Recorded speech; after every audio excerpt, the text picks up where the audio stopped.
all you gentlemen in the audience, don't forget today, 2017. We'll call the meeting to order.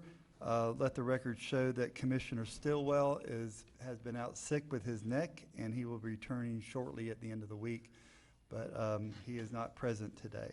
If you would, please rise for our invocation and our Pledge of Allegiance. Let's pray. Father, we are here in this room this morning because you have ordained, you have called into place and purpose government. And so, Father, there are men, there are commissioners and leaders here who have answered the call. They have accepted the call to position themselves so that they could lead this county. Voters have gone to the polls, and we have exercised our right to select leaders. And so, Father, we as each and every one in this room and in this county, we commit to you, first of all, to thank you for our government.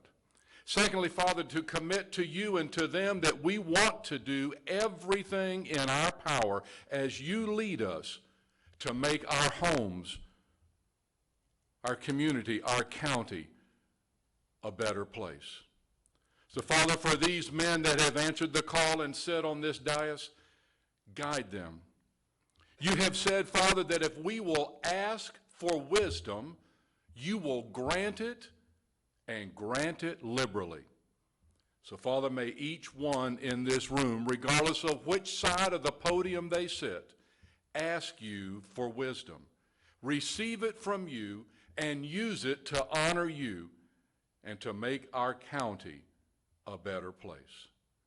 Father, we pray for Commissioner Stillwell, who is home recuperating. Pray, Father, that he will be back to his place as soon as possible. And Father, we continue to pray for our county, our state, our nation. Give us, Father, the leaders we need with a commitment to lead. And Father, we ask all of this in Jesus' name. Amen. Amen.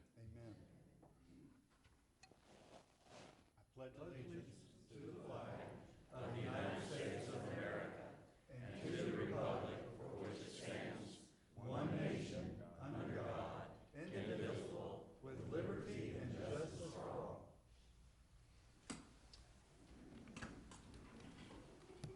Thank you.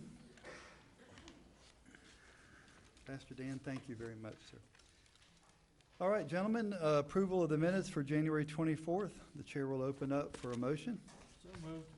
We have I'll a proper second. motion by Commissioner Lible, I'll second. second by Commissioner Goddard. All in favor say aye. Aye. Aye. Okay, motion approval of minutes passed. If we could now, we're going to do a proclamation in honor of Pastor Ray Johnson. So if his family would come up and meet me at the podium, please.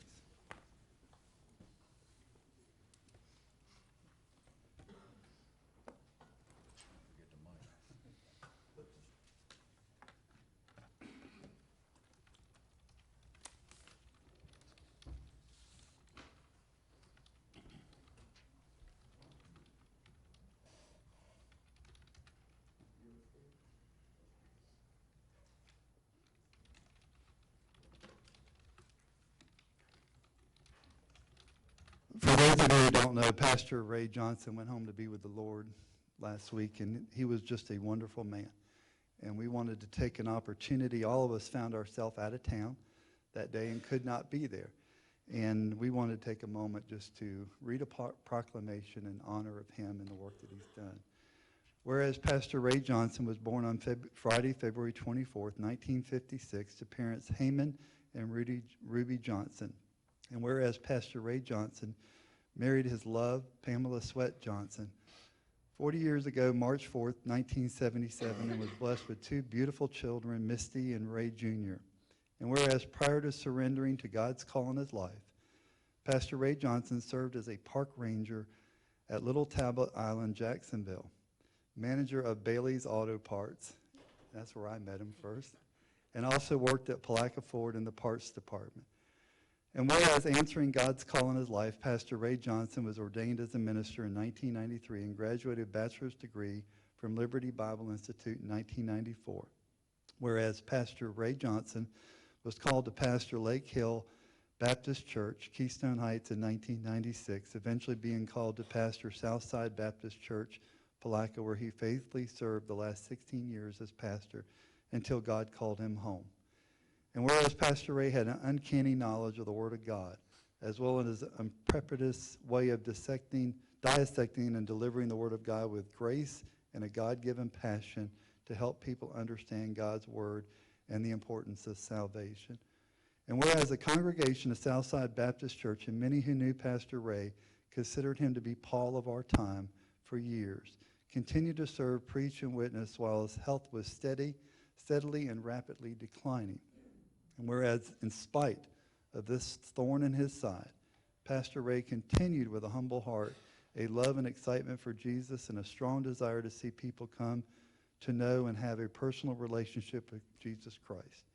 And whereas Pastor Ray often talked of the love, appreciation, and lessons learned from mentors who had inspired him early in his days of ministry, and whereas because of their influence, Pastor Ray recognized the significant importance of doing the same for those who surrendered to the call of God on their lives to go into ministry.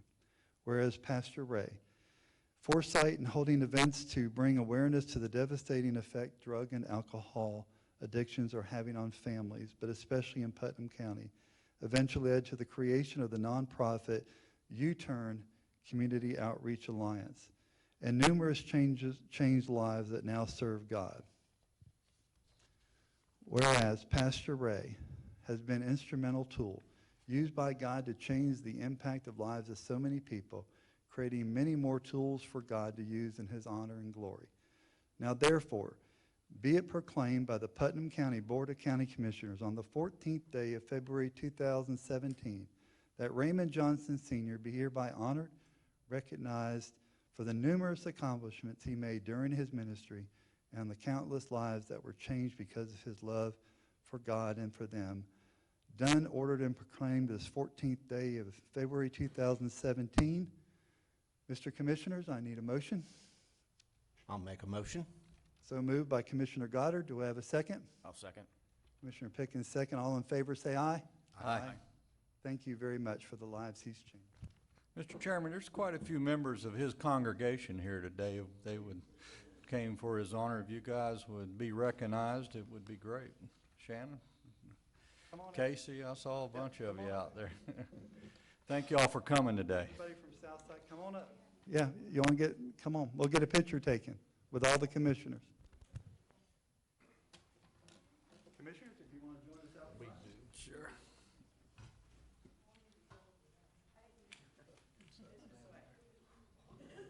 Wow.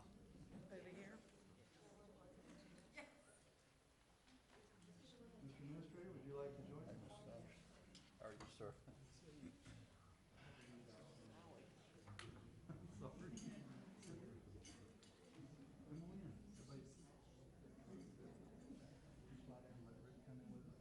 Oh, my. Don't have a wide angle lens on it.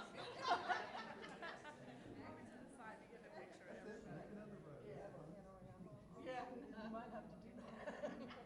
All right.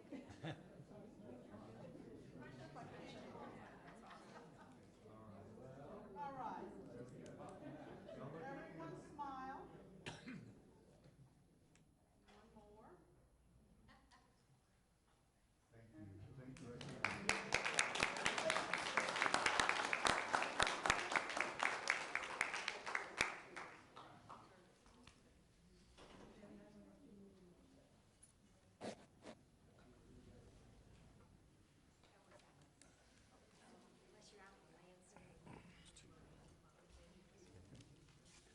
Thank you for Commissioner Lible for that. I A appreciate lot of folks. Yes. Yeah. Testament to his He was Preaching. a very wonderful man. All right, next on our agenda, as soon as everybody gets, Linda Myers, tax collector, our honorable tax collector, is in the house today.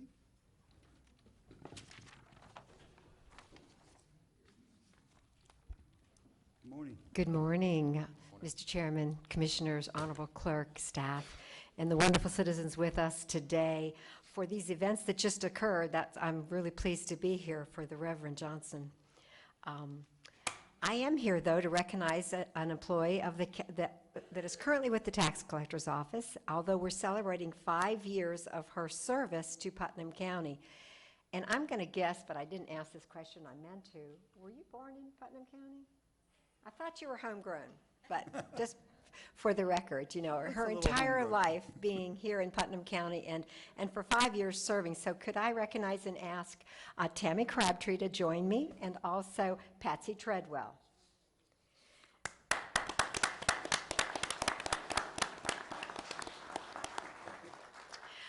I'm going to now turn this over to Patsy Treadwell, but not before saying that Patsy has been working for the tax collector's office for how long?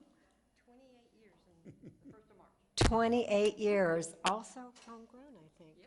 Also homegrown. So all this to point out that we have great opportunity here in our community, and that also we have 2 people who've spent their lifetime with Putnam County still serving our citizens. That's a big deal. But so with that, Patsy Treadwell, who is Tammy's supervisor and also is the manager of Motor Services Division, please step up. Good morning, everybody. How are y'all doing? I just wanted to say a few things about Tammy. I think that on February the 1st, 2012, she began her career with the Putnam County Sheriff's Office, working as a warrants clerk. August 29, 2016, she began her career with us here as a customer service representative, and we're very happy to have her. Let's see, her career change from the Sheriff's Office to the Tax Collector's Office was considered continual service, as there was no break in service from one office to the other. Prior to coming to work for Putnam County, Tammy worked with her husband in a family business many of you may have known, which is Crabtree Commercial Tire. Tammy brings a wealth of business knowledge and customer service to the table. Tammy currently processes vehicle titles and registrations, tax payments, concealed weapon permits, and also works in our call center.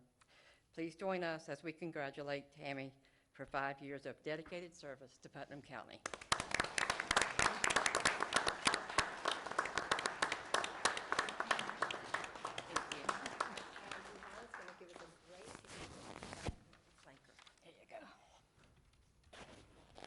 For the record, Patsy, Tammy is from the metropolis of Bostwick, Well, Florida. all right. Thank you. Thank you very much. And so, as you know, I always try to let you guys know what tag we are demonstrating this month. January through March, like many of you, we're working hard for March of Dimes, which is one healthy family, one baby at a time is the mission. So January through March, we are highlighting specialty tags that promote healthy families, whether they're involved with we have a tag with DOJJ, juvenile justice, we have Family First, we have violence against children, prevention, there's probably 10 or 12 that deal with the healthy family, the healthy child. We couldn't have enough because that's such a great mission that we all support. So if you're in the office, you'll see them on the wall, and if that sounds like something you'd like to promote, it doesn't cost a lot of extra money to do something very special. Thank you for allowing us to be here, Mr. Chairman. Thank you. And happy Valentine's Day. Yes, Thank same you. to you. Same to you. I'm gonna see if I can get the actual picture up on the screen. But light up, maybe that'll help. Okay. All right, next on our agenda is proclamation. Commissioner Goddard, you have the floor.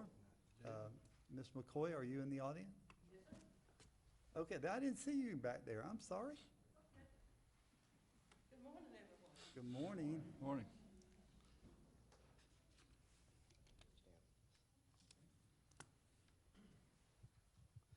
I don't know if anybody knows Miss Sheila, but Sheila does a lot of work for the Christian Service Center. This is Palatka Christian Service Center Month.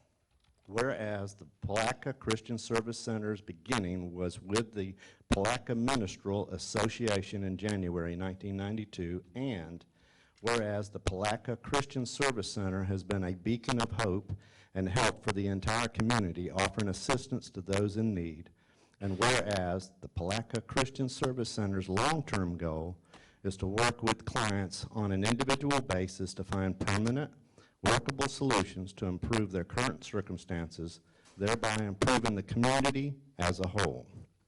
And whereas the Palatka Christian Service Center provides basic needs, clothing, shelter, household goods, financial needs, utilities, rent, and mortgage, medical needs, health exams, prescriptions, employment needs, job searches, referrals, training, resume writing, which is a very important aspect, financial education, money management, budget, financial planning, and referral. The R.L. Simmons House for Emergency Shelter for Homeless, elder care, completing paperwork, medications, domestic violence assistance, counseling, emergency shelter referral, and spiritual needs, counseling, prayer, tracts, and whereas the Palatka Christian Service Center has been blessed to serve our community for 25 years, giving a hand up to the people of Putnam County. Now therefore, the Putnam County Board of Commissioners hereby proclaims February 2017 as Palatka Christian Service Center Month in Putnam County and urges all citizens to recognize and acknowledge the Palatka Christian Service Center's important role in Putnam County. And now this says, done and ordered and adopted this 14th day of February 2017. Congratulations.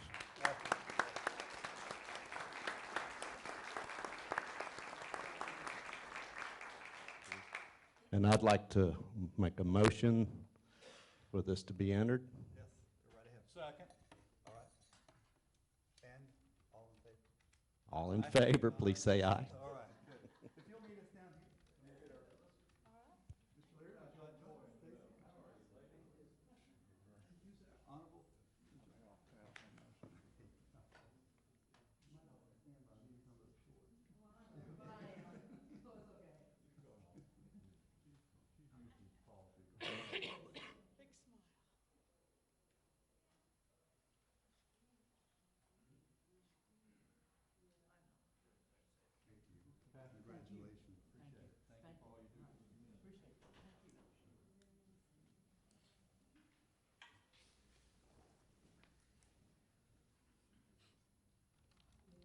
All right, Commissioners, I think our agenda got hijacked for just a little moment. I think Tim Smith has to meet at the podium with Faye Sparkman. Is that correct? Yes, Your Honor. Okay. We'll take a little levity if you don't mind. Enjoy ourselves. Thank you, Mr. Chairman. As you know, almost 2 years ago, I was inducted as the first member of the Huggers Club of Putnam County. This was really Faye and Sparky's idea, and there really is a point to that, so I want to read a little statement here. It says, Huggers Club of Putnam County, dedicated to good humor and friendship, this informal association recognizes that all people deserve respect, whether a county official, county employee, or citizen, and we believe in civility. Whether we agree on certain issues or not, we strive to maintain common courtesy. Based on the golden rule, we convey friendship and camaraderie with a hug or a handshake, for each of us is a valued member of this diverse community known as Putnam County. And as you know, on your agenda every time that it's published, it has a statement about civility. And so this really is a community recognition of that also. So we want to induct some new members today. So when we call your name, if you'll come up and join us, Faye will present you with a little certificate and a pin you can wear. So first is Sheriff Gator DeLoach. All right.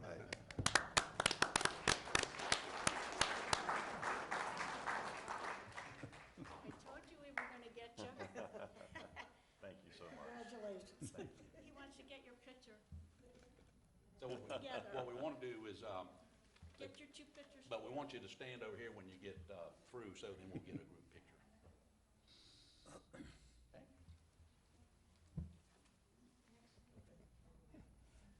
Next is Commissioner Buddy Goddard.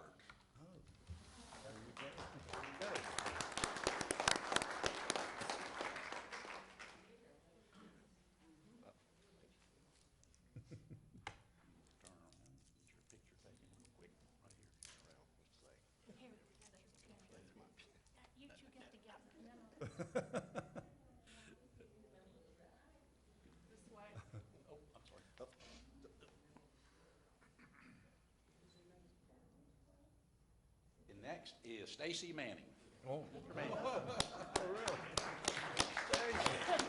Stacy. The attorney gets a hug? I think he was surprised. Yes, you did.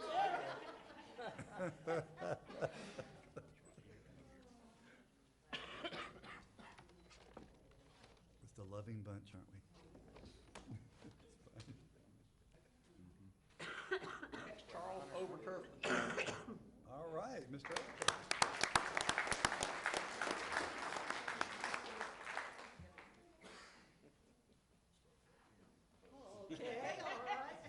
Oh, he's practicing.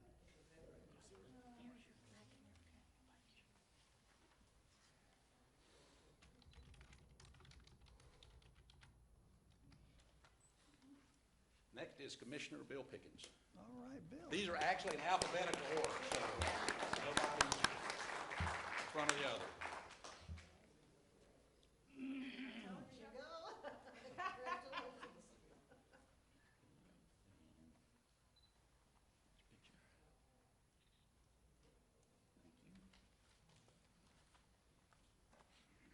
And now, Colonel Joe Wells.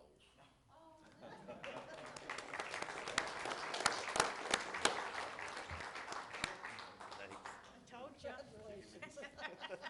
was very nice, yes. Well, they love their pastor. That boy was just like him too. Yeah, I know. I know. Such a nice man. All right, and what we'd like to do also is to call up Mr. Chairman as a former inductee, and Quinn Romay. If you come up, and then we'll get one big picture, okay? And I think we have a couple more that we'll get at another meeting, right? Yeah, okay, There was two that couldn't be here today. right, okay, great. All right, so, let's see here. Let's get the real tall ones in front. That would be me?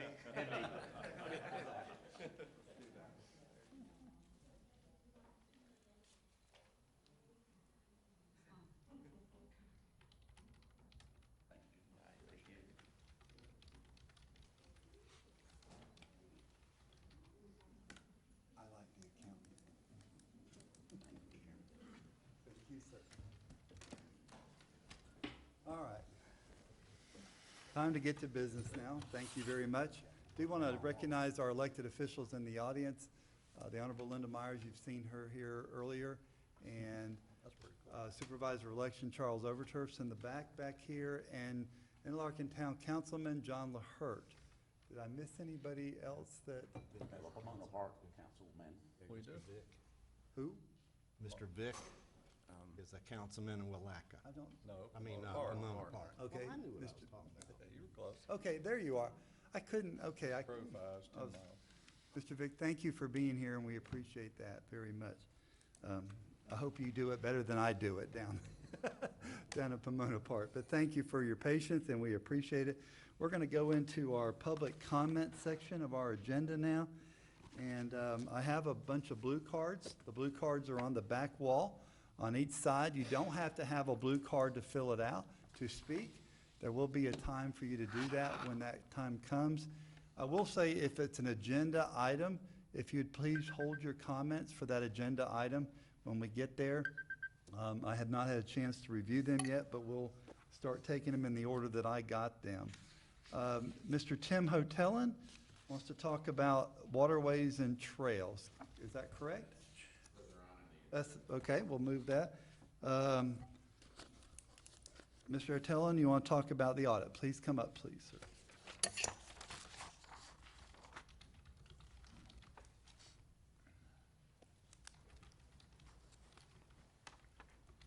Sorry, I wasn't prepared to being first out of the box. That's okay.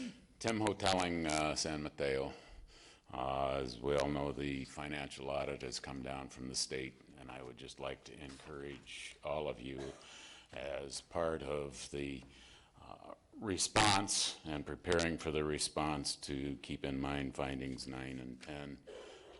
that encourages citizen participation, and hopefully a lot of aggravation will dissipate in the process as we have full knowledge, and life will be good, I hope. Thank you, Mr. O'Tellum. We appreciate that. Roxanne Weeks? Oh, never mind. You have an agenda item. Sorry. I have to read the card. Jeff Rawls, please come and state your name and address. Jeff Ross, 1100 Carter Street, Palatka. I wanted to agree with what Mr. Leary said in the paper about the likeliness of a series of meetings. I think that there should be some meetings regarding this audit. And, you know, if you guys are requesting Monday, I'd like to be here for that if possible. I'd just like to agree with him. Thank you, Mr. Rawls. We appreciate that. Mr. Robert Bly, BOCC Direction.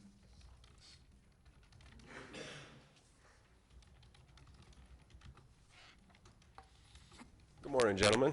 Good morning. Robert Bly, 116 Sand Lake Drive, Pomona Park, Florida.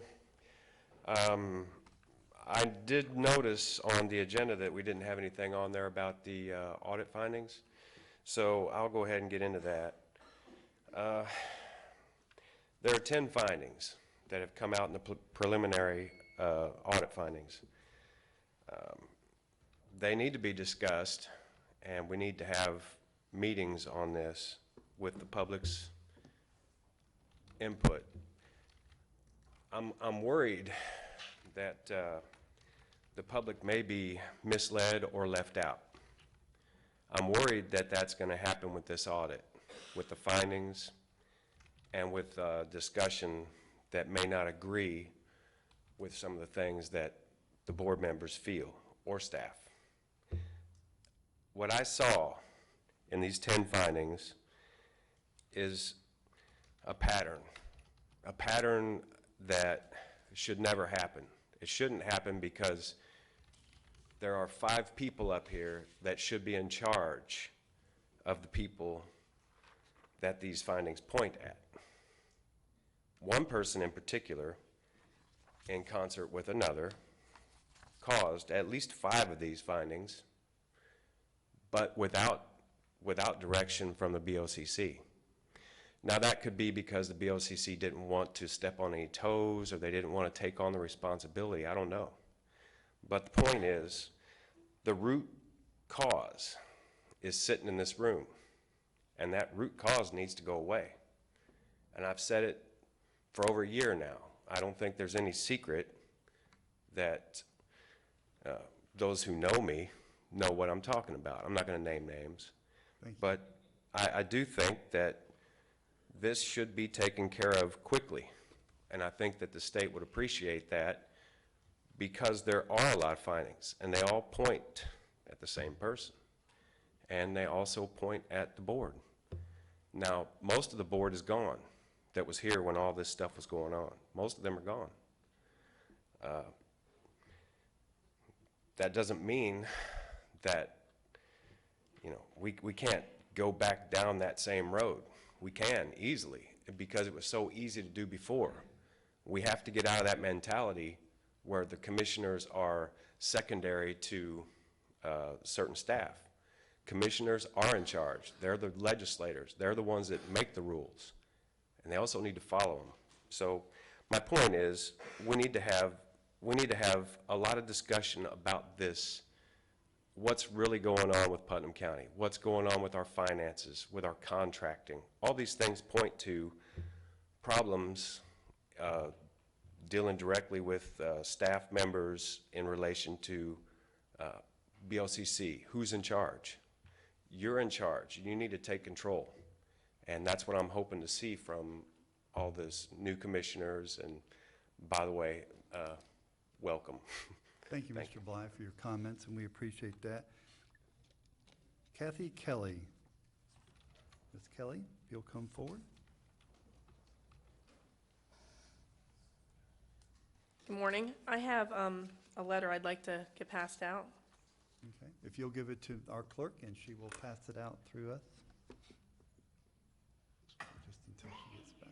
Okay, you may continue. The letter that you're about to get, and again, hello and happy Valentine's. I'm Kathy Kelly. I'm the owner of Kathy's Pet Resort in Interlaken, Florida. Been in animal rescue work in our county for over 30 years, was one of the original members of our Humane Society back in '78, and picked up cans and newspaper on the side of the road to build the Humane Society. So animal care is very important to me. I make my living on animals, so I give back to the animals. As you look at this letter refers to December 21st, the last day of school.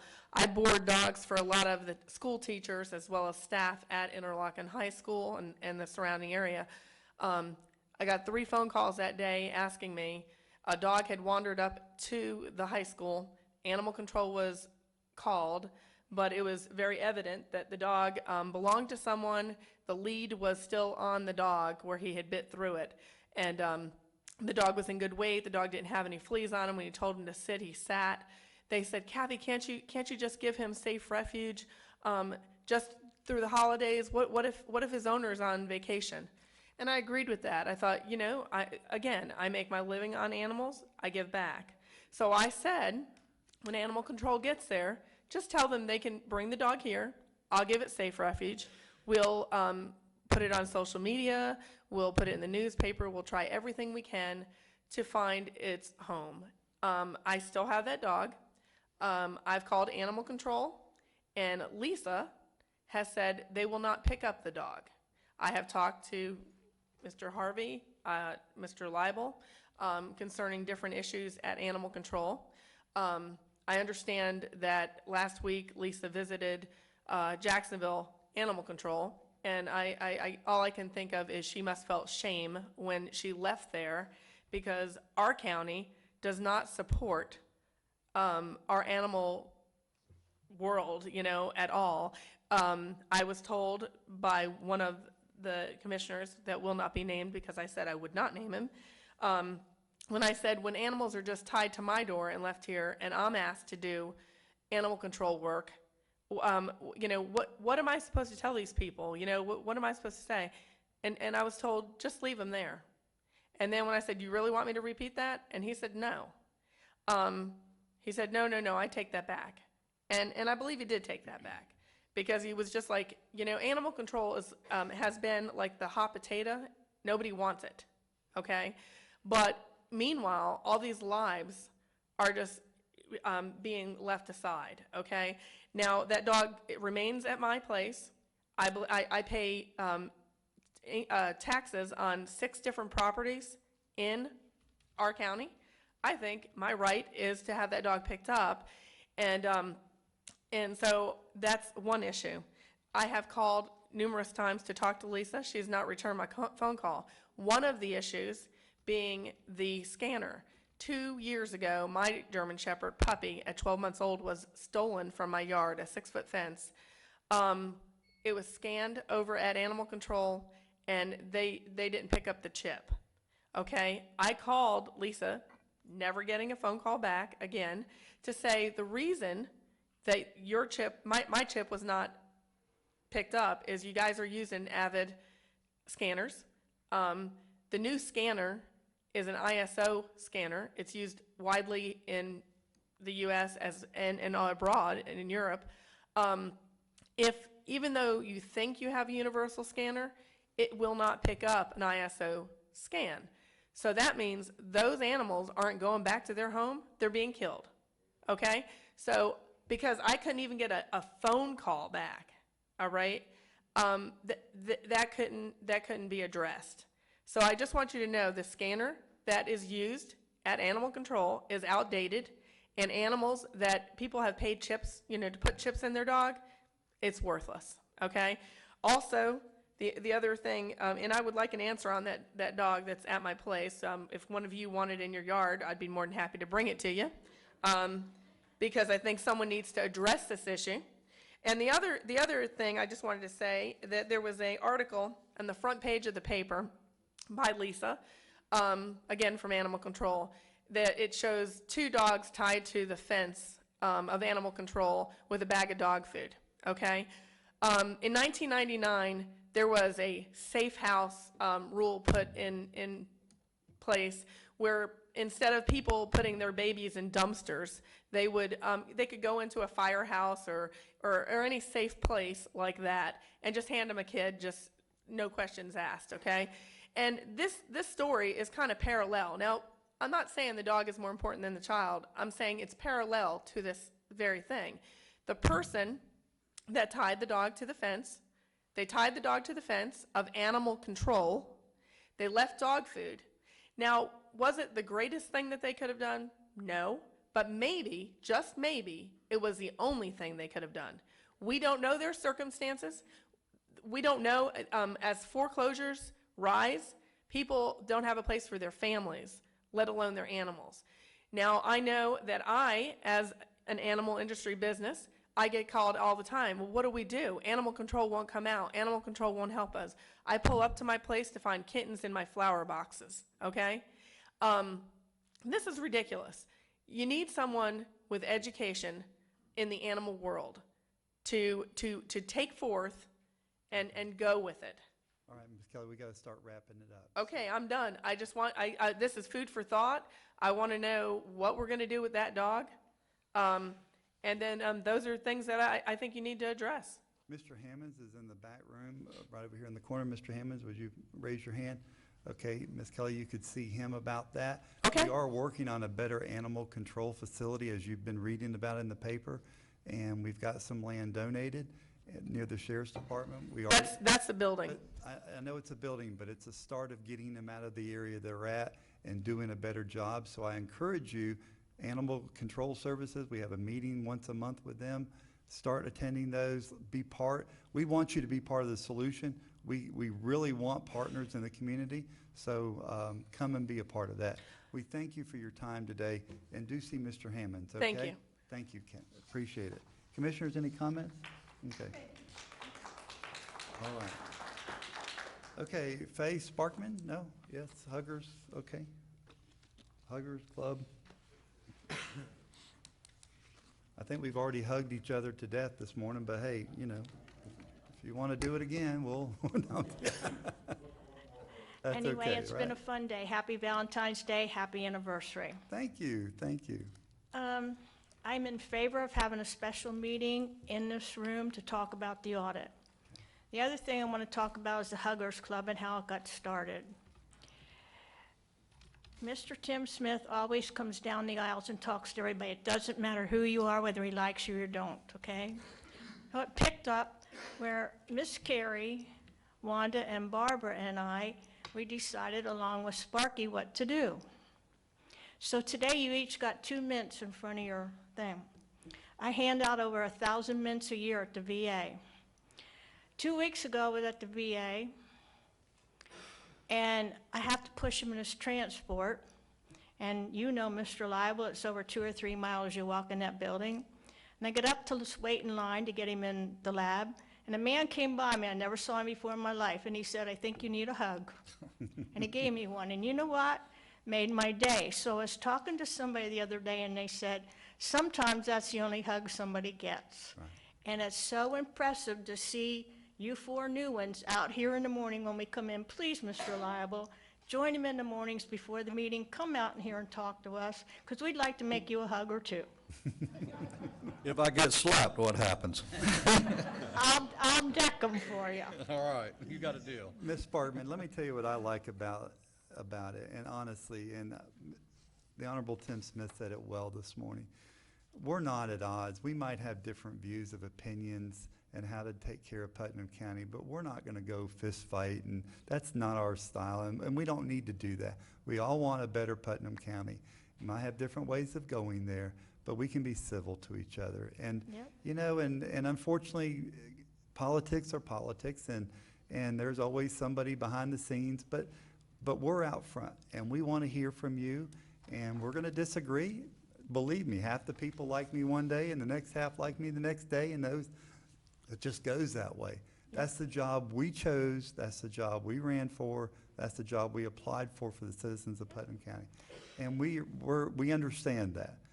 Some new ones are understanding it more than others, but It's a wonderful position to serve the residents of Putnam County, and I think we all should have different views and come to consensus at the end of the day. So Well, thank you you. have a good leader sitting right there. Have some good leaders in this county. And if you throughout come to the any whole meetings, county. you'll find out your new attorney is very intelligent and very wise. I think you stunned our new attorney today by joining the club. But we might Okay. as well have fun That's and right. smile. Don't be a frown and don't get up here and complain. If you have a complaint, keep working on it, just like I did for the roads. How many years, Mr. Liable? Thank you. But it That goes works. 2 ways, by the way. That's right, that's right. Did That's you come right. and see it? Yeah. All right, Okay, thank you. All right. Ms. Cindy Locke.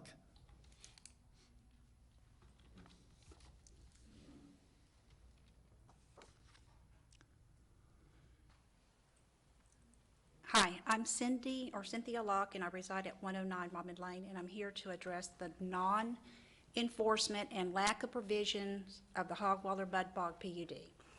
By not enforcing the PUD at the Hogwaller, the county is allowing an atmosphere of overcrowding at these events. Exceeding allowed number of campers and parking generates an unsafe environment in the park, which is now spilling out onto County Road 310. The last event, the traffic was backed up for miles east and west, causing unsafe traffic safety conditions on our roadway on County Road 310. The noise, of course, that generates from the ATVs riding all day and night, along with the mud bogging, is a nuisance. There are over several thousand people attend these 24-hour events, entering and exiting with campers, trailers, and loaded with ATVs and mud trucks. Now the Hogwaller advertises its venue on Facebook, the home of the 4-day weekend. This is because the current PUD now allows early entrance on Thursdays. Sometimes they're out there on Wednesdays. We're asking for relief in the form of restricted hours by establishing normal business hours for entering and leaving the park. Just say if the park opened at 8 a.m. and closed at 9 p.m. for non-campers, this would create a quiet zone benefiting not only the neighboring property owners from noise, but also the people camping. Restricted hours would alleviate the traffic conditions and safety within the park and on our county roads. Allowing alcohol in the park to stay open for entering 24 hours a day enables the park to become an outdoor 24-hour party along with ATV riding. Prohibiting alcohol and establishing reasonable hours of operation would reduce the noise and the traffic safety. In a board meeting, their consultant lauded these events as being eco-friendly. The participants and campers ride 24 hours a day on wetlands with vehicles that leave behind hazardous materials, requiring mitigation through St. Johns River Water Management to do so. While under the influence of alcohol, this disturbs the ecosystem, wildlife, and humans. This is not ecotourism. My questions to the board is, why does the county approve PUDs if codes and enforcement is understaffed and they cannot enforce them? Why are we not concerned about the environmental impact? And sadly, I have learned, and why allow these events to go on 24 hours and allow alcohol when there are young adults and children attending these 24-hour events? Sadly, I learned there was an accident on Highway 19 involving an 18-year-old, allegedly under the influence and allegedly coming from the Hogwaller in the early morning this past Super Bog weekend. And let's not forget the child that lost its life out there at the Mud Bog in 2012. Shouldn't the county be concerned about the many injuries and accidents that occur at these events? I gave you the activity log from the Sheriff's Department from 2016 to the last event. There's injuries, accidents, fights, gun discharge, fuel spillage. Apparently, what goes on at the Hogwaller stays at the Hogwaller, as nothing is reported in the news. The county has as much responsibility as the owner when it comes to the safety of the people who attend these events, as well as the safety on our county roads from the traffic coming and leaving. Enforcing the violations of the PUD, like exceeding camping and parking, is a safety issue. The owner posts on his Facebook page, they will turn no one away to these events. This business is creating an image for our community and the growth of our county. I'm encouraging the board and everyone out here to Google mud bogging videos and look what goes on at these events. Is this the image we want for our community? A 4-day weekend event where you can party 24 hours, drink alcohol, ride your ATV and mud trucks, and waller in the mud. The Hogwaller PUD needs to be reconsidered, and it needs to be enforced. That's all I have to say. Thank you. Commissioners, any comments, questions? Mr. Hammonds, do you have any comments you'd like to? No? Okay. Nobody does. Mr. Hammonds is in the back of the room. I'm sure if the violation of PUD has happened, we will look at that. Well, and I think the board needs to consider, look at this activity log.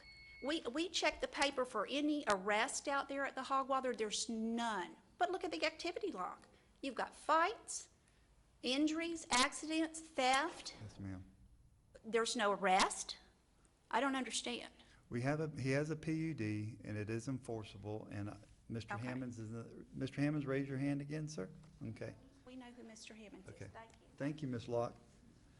Okay, that's the end of my blue cards. Is there anybody that would like to speak for public comment without a card? Yes, please come up, state your name and address. Good morning. Good morning. Janet Smith, 60 Carefree Drive in Wielaka. Good morning, Ms. Smith. Good morning.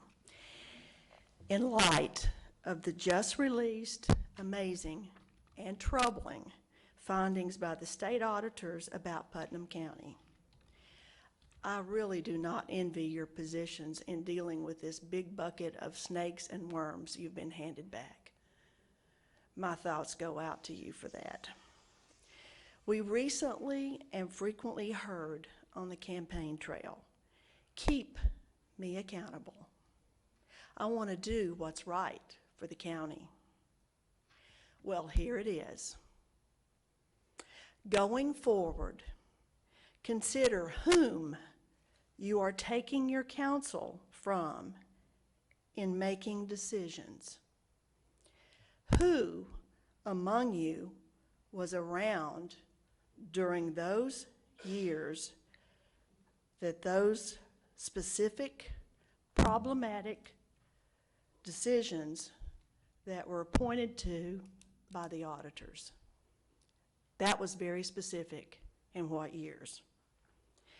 Is that who you should continue to take all your counsel from? Both appointed and elected persons played a role in going down the wrong paths. The number of unanimous decisions made in the past were remarkable. Look where it led us. The question now is, will you do your own thinking and research before a vote? Indeed, actually taking into consideration those who not only pay your salary, but have done research before rendering another one of those unanimous votes. That would be a good way of being accountable. Reread the details of that audit report. Give it some thoughtful consideration to the real questions. Will you continue to be just another part of unanimous decisions, or will you do your own thinking? Who will you take your counsel from? Thanks. Thank you. Thank you, Ms. Smith. Next person, Mary Kay, please come up, state your name and your address.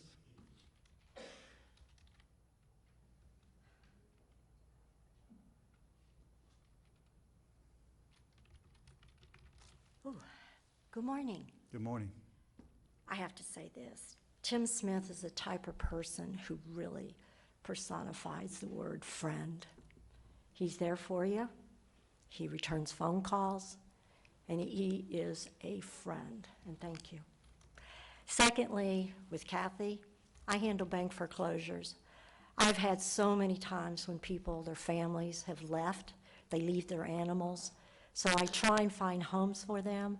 I even got to the point one time I rescued a Rottweiler. I'm used to little dogs. And I rescued him, I put him on my property. I kept him, he was in stage 4 heartworms, and he was part of our family. He lived a good life, those last lives, but I hate to see that happen. And Kathy needs all the help she can get. She's a wonderful person who knows about animal control, and you're very lucky if you can draw her out and be on your team. But I am here this morning. My name's Mary Kay Ingle King, and I'm a post office box, but I don't know what it is right now. I want to be here to talk to you about our knee fire bass tournament. I'm a member of the Northeast Florida Association of Realtors, and in 2004, I was asked to be the chair of the Putnam Council of Realtors, and I thought, yeah. And then I thought, I'd love to do something to give back to the community. And and it was also in memory of my sister. We are a bass capital, so I started a bass tournament. And this is coming up in April, will be our 14th year for our tournament. So what I did to learn about bass tournaments, I went to all these tournaments and learned a lot of what is in demanding. But the great thing is, I hired an individual who takes care of our anglers, our fishermen, and that will never change. And what he does is the same routine that we've always done. But this year, we have a lot more vendors, things for children, our kids. So just to let you know, please come out and have a great day. It is going to be April the 29th. And the reason we have a large turnout of our anglers from all over the state and out of the state is our payout. Our payouts are really more than any other bass tournament gives you. Like on your $5,000 guaranteed payout to the first place in a tournament. So take it from there. So if you would, share the word. It's going to be a great tournament as usual. We have fun. You meet a lot of people. The kids are involved. And like I said, this is something I have given back to the community. This is my home. I love doing things like that, getting involved. And it does bring a lot of revenue to our county also. So keep us in mind, and God bless you and have a blessed day. Thanks. Mary Kay, if you could get that, is Bob, are you still in the room? We might. Didn't do it. Yeah, he possibly could put that on our website or possibly put it on our Comcast channel. So get with Bob on that. Sounds terrific to me. We appreciate you Yes. coming for that. Thank you very much. Bass tournaments are important to Putnam County. They bring in a lot of money. And not only that, we get a chance to showcase Putnam County to anglers from all over the world. Yes. So we appreciate that. And we Well, appreciate when I started, I thought, I got to go to City Hall, you got to get a permit, and there's a schedule. Well, you have to plan a year in advance to have, schedule for the waterfront. And I didn't realize that. So we always have to schedule a year in advance for our tournament. But I got Robert, I can't think of his name, Oglesby. Right. And he gets us scheduled within the city when our timeline is open, because I learned there's like 4 bass tournaments going on every weekend. There's a hole out there and somebody's got a fishing rod and it's a tournament, so. Bass are not safe coming up They here. are not. Run, They fishy, are run. But it's great, and people have a lot of fun, and I'm very proud of my accomplishment there to Putnam County, and thank you. Thank you, Mary Love Kay. you. Thank you very much. All right. Okay, is there anybody else in the audience that would like to speak before we close the public comments? Okay, Roxanne Weeks, come up, please. You're on the agenda also, so, okay. A different item. Good morning, happy Valentine's Day. My name is Roxanne Weeks. I live in Palaca, Florida. I first want to thank Ms. Kelly for addressing the animal issue. Once again, this is a continuing problem. We've brought up before the commission that we would like to form a nonprofit foundation and hire actual animal people to run the facility, as they do in Flagler County. That county subcontracts to people that are knowledgeable and handle the issues. The other thing I want to address, in the audit findings, they do all point to the management of this county and complacency by the prior commissioners. It is perfect timing that the issue of these bass tournaments are brought up.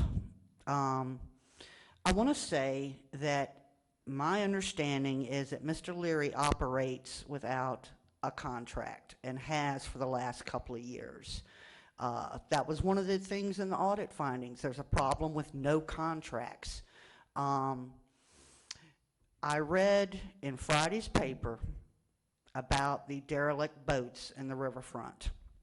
There were 7 boats sunken. 5 have been identified as a navigational hazard. The county administrator put it out to bids. To remove the 5 was $57,000. That's a very involved process to raise and remove a sunken boat. The city, in the meantime, removed 1 of the 5 that were the hazards. So there's now 4. The bid should go down probably to 50 or less. The problem I have is it was already put out to public bid. The lowest was that. It needs to be accepted. Our first bass tournament is scheduled in 3 weeks on March 4th and 5th. Mr. Leary's quoted in the Friday paper as saying he's not satisfied with the bids. They already got 1 grant. He wants to combine some county money with it and spend a max of $33,000. That's not going to cover it. These hazards needs to be removed, not only for the citizens that boat here, but also these bass tournaments are nationally televised. Let somebody have an accident and it be discovered that it's already known these hazards have existed. I've seen it talked about for the last year. It irritates me that, you know, to say, well, I don't like this and I'm going to put it off and I'm going to put it out to bid again and maybe apply for another grant. $50,000 is nothing for the money that the audit has shown has been wasted. This is something that is a matter of safety and needs to be addressed. And when these boaters come here, if something happens, that's going to wreck it for this county. We need those tournaments. And I want you to take some kind of action to make a decision and move forward with getting those boats out of the water. It takes months to put it out to public bid again and apply for another grant and all of this. $50,000 is peanuts for the safety of our people, and we need that. Thank you. Thank you, Ms. Weeks. Thank you very much. All right, anybody else in the audience before I close the public comment portion? Seeing none, we will close the public comment portion of our meeting and go into consent agenda. Commissioners, are there any items to be polled, starting on my right with Commissioner Lible? Item H, Mr. Chairman. Item H, okay. Commissioner Goddard? I have none. Okay. To my left, Commissioner Pickens. I would just like to make a comment on G. On which one? G. G, okay. So, and I would like to look at P, R, S, and T. So let's take them in order. And Commissioner Lible, no, Commissioner Pickens, I'm sorry. Item G. I just like to point out, I just am very pleased that the county is going to continue to enter into a lease agreement with the city of Crescent City to house a government complex in Crescent City with the tax collector's office and then presence from the clerk of court. It's just an extremely convenient venue for our citizens to be able to get their tags, pay their property taxes, and do other government work. So I just appreciate that. It's sometimes it's a hardship for people from South Putnam to come all the way to Palaca, get those services taken care of. So I just appreciate the county continuing that contract. Thank you, Commissioner. And Honorable Tim Smith, I'll give you a chance in just a second, but I want to mention H myself, and I think Commissioner Lible, you wanted to mention H. Is that correct? Yes. What'd you say, A? H. Yes, I got H. Okay. Want me to take it? Yes, You please, ready? sir. Okay. You It's have just some technical on the amendment itself. The rate of rent is not listed as monthly. It is on our agenda packet here, but not here. I don't know if it makes a difference, Stacy, or not, but it was, I would say, is that $2,140.77 for a year or a month? I'm sure it's a month. Okay, that's all. Thank you. Thank you, Mr. It is a month. Thank you, Commissioner Lible, for pointing that out. I would also like to echo the sentiments of my fellow commissioner, Commissioner Pickens. You know, Putnam County, we often talk about is so spread out. And you got South Putnam and West Putnam and then the centralized part of Putnam County, Palaca area.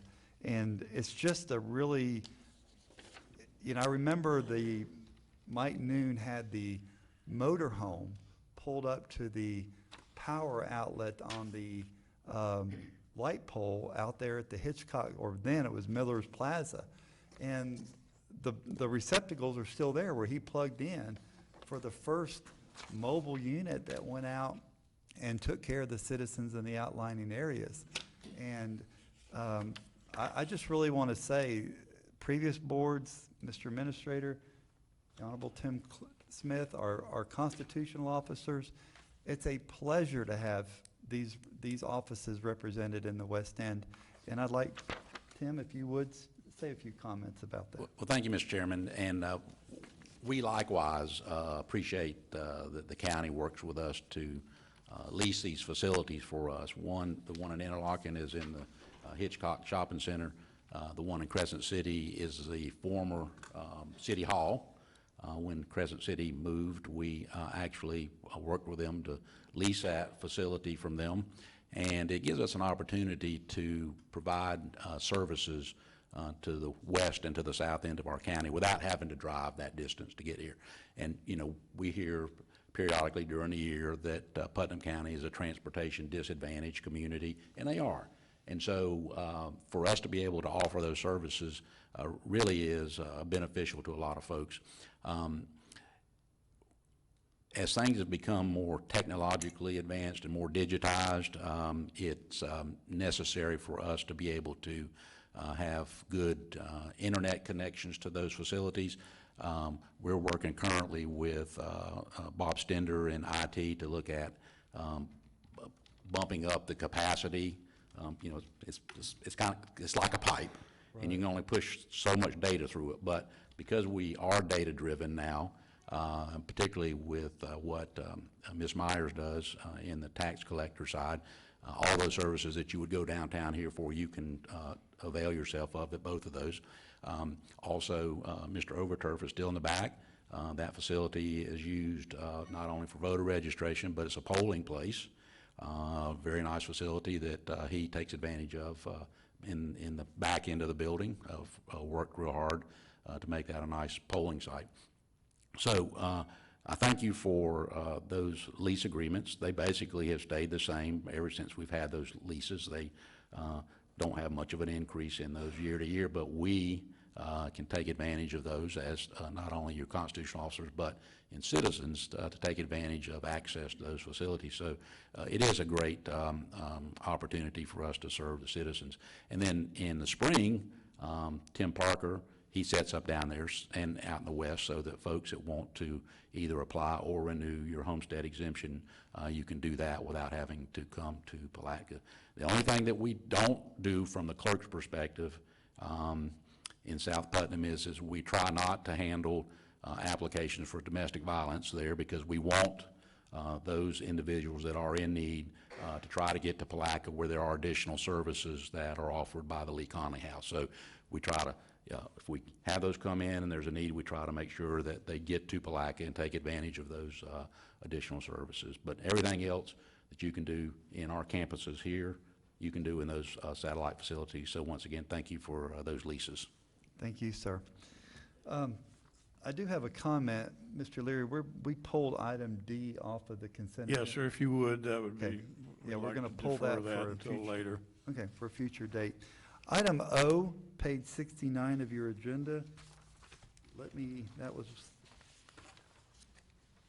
I wanted to explain to you, fellow board members, and to the audience that I appointed a lady, Mrs. Slaughter, to this SHIP housing program back, I think it was the end of last year, only to find out that she was going through the process to receive some funds, which I was unaware of. So I called her, asked her if she would resign from that Affordable Housing Committee. She graciously did that, and last month we appointed Paula Nichols in her stead. So just for you to know, I was unaware that she was going through it, and for all transparencies, I wanted that to be on the table. Item P, Mr. Preston, are you able to talk a little bit of item P on the SHIP funds, the $241,000? Could you come up and we had a SHIP meeting last month, and we discussed some items, and this was one of them. And it looks like we're sending back a lot of money, but the money came with a lot of strings to it. So, Mr. Preston, if you would kind of briefly at the 30,000-foot level discuss that, if you don't mind. Chairman, just before Mr. Preston makes his remarks, I think the actual number is not 241, it's actually $235,683, just for the record. That's correct. I remember that. Thank you, sir. Thank you, Mr. Leary. Ed Preston, Northeast Florida Regional Council. We indeed have made a recommendation to send back the money. It was for disaster relief through the SHIP housing program. We acted on the advice of the Housing Committee. The issue on the money is that the string that came attached to it was that all unexpended funds had to be spent first before that money could be spent. And Putnam County has a rather lengthy waiting list of applicants, and the advisory committee felt like that it was of utmost importance to serve the people that had been waiting 2 years and 3 years rather than to access those funds. Those funds also have to be spent by June, and we felt like that it was best to follow the advice of the advisory committee meeting. And also, if I remember correctly, we only had a few phone calls about any type of assistance through that program, but they would have to meet the lower income requirements anyway. That's correct. So that's why applicants would have to meet the same criteria as the ones on the waiting list. Right. So we want to help people. We just couldn't do with the strings that came with the money, and so the committee decided against that. Thank you, Mr. Preston, for your clarification. Commissioners, page 73 of your consent agenda. I wanted to talk about the resolution for a joint meeting with the governing body of St. Johns County. I would like to, with your approval, add Clay and Volusia just in the future if we decide to do that, so we don't have to keep coming back with more resolutions. Would that be okay, Mr. Leary? Yes, sir, Okay. we'll add that. And Mr. Attorney, are you okay with that? Yes, although I'd like to see that in the form of a motion amending Okay. that resolution. All right, so you want to take item R separately? Let's do that. Okay. The chair will entertain a motion as amended. I'll make the motion. Okay, we got a proper motion by Commissioner Pickens. I almost called you Representative Pickens, I'm sorry. Okay, do we have a proper second? I'll second. Commissioner Goddard, second. All in favor say aye. Aye. Aye. Opposed, like sign? Okay. So the resolution now is that we can meet with St. John's, Clay, Volusia. On this resolution, we've already passed one to meet with Alachua and Marion County. So we're really spreading out into the community, and we look forward to those conversations. The next item on the agenda, item S, I asked Colonel Wells, is that correct? Okay. Okay, Colonel Wells, if you would come up, and let's talk a little bit about page 74 and 76 on your agenda about the expenditures and share. Thank you, Sheriff. You're not Colonel Wells. That's all right. You can call me whatever you like. No, that's fine, Mr. Sheriff. This request specifically is a request to disperse money from the Special Law Enforcement Trust Fund, which is an account the Sheriff's Office maintains for the disbursement of seized drug monies and assets that are liquidated, and the proceeds then deposited into that. Pursuant to Florida statute, the sheriff's office is required to have a governing board, which is this commission that oversees those expenditures. And we're asking that you approve the dispersal of $25,000 for donations to be made to the Lee Conley House, the Road Heaver Boys Ranch, and the Putnam County Sheriff's Office Police Athletic League. All of these are 501c3 organizations that operate here within our county. And two of what we look at specifically whenever we're looking for organizations to receive these funds is, number one, first and foremost, they have to have a nexus to a reduction in crime. And we like to, for charities to receive benefit that benefit children, victims of domestic violence, and when the time permits, animals as well. Well, Any thank you, questions? Sheriff. Any questions, Commissioner, for the sheriff? No, just a big thank you. Yeah, This is big very thank you. honorable, Thank you. and we appreciate, especially the entities it's going to. Thank you. Thank you. We have a card here from Roxanne Weeks, who would like to speak about agenda item S. Ms. Weeks? Yes, as Mr. Deloach stated, it is allowable that these seizure funds, their seizure and forfeiture monies, are allowed by statute to be given to 501c3 nonprofits. But it also requires that the first 15% off the top be spent on crime prevention. I watched Sheriff Hardy several times do this same donation to Lee Conley and Road Haver, and without spending the required 15% on crime prevention. And the citizens need that. I'd also like to question the source of the funds. The required 15%. One of the things that the statute allows is for these seizure funds to be, as we said, donated to a charity, but also to be spent for enhancement items for deputies. That could be bulletproof vest, additional arms, whatever they need, not the daily operational cost. And I would like to, even if he is donating the entire, after the 15% crime prevention, even if he's donating the entire 85% to the charities, that leaves at least $4,500 that it's required for the crime prevention. So I'd like to know the ratios on that and see that that's being spent for the community. And I'd also like to know the source of the funds. Specifically, has there been a $30,000 seizure lately, or were these funds already sitting in this account previously? So that's what I'd like answered. Okay, thank you. Would you like to, Sheriff, would you like to respond to that? Thank you, sir. I have a question too, Mr. Chairman. Okay, sir, thank you. These are seizures that are taken in over a period of time. There's not been any substantial seizures that have been deposited into this account recently. However, I would like to address a couple of the concerns that Mrs. Weeks brought up. These monies are not allowed to be used to purchase items such as bulletproof vests or additional firearms. There are mechanisms available in our budget where we purchase those. We're also looking at participating in a grant that's available through the Department of Justice that would reimburse us at least a portion of the bulletproof vests that we're now wearing under a mandatory wear policy. So again, there's no specific mechanism in place that allows this money to be used for the purchase of those items. More specifically, we operate in accordance with Florida statutes with regard to the spending and dispersal of this money, including the 15% that goes towards crime prevention. All right, thank you. Commissioner Lible, you had a And question? that for you, Sheriff Deloach, the 15% is capped at 15%, or can it encumber 100% of the cost? It can, up to over 15% actually. So the yes. entities you just named all are crime preventing? Yes, I mean, there's an obvious crime prevention So it nexus was to spent each one of these properly, organizations. Yes. in your opinion. Thank you. Thank you. Thank you very much. Okay. Ms. Weeks, if Can you have we a go, quick, Mr. we Chairman? really need to move on, but please come up to the microphone real quick.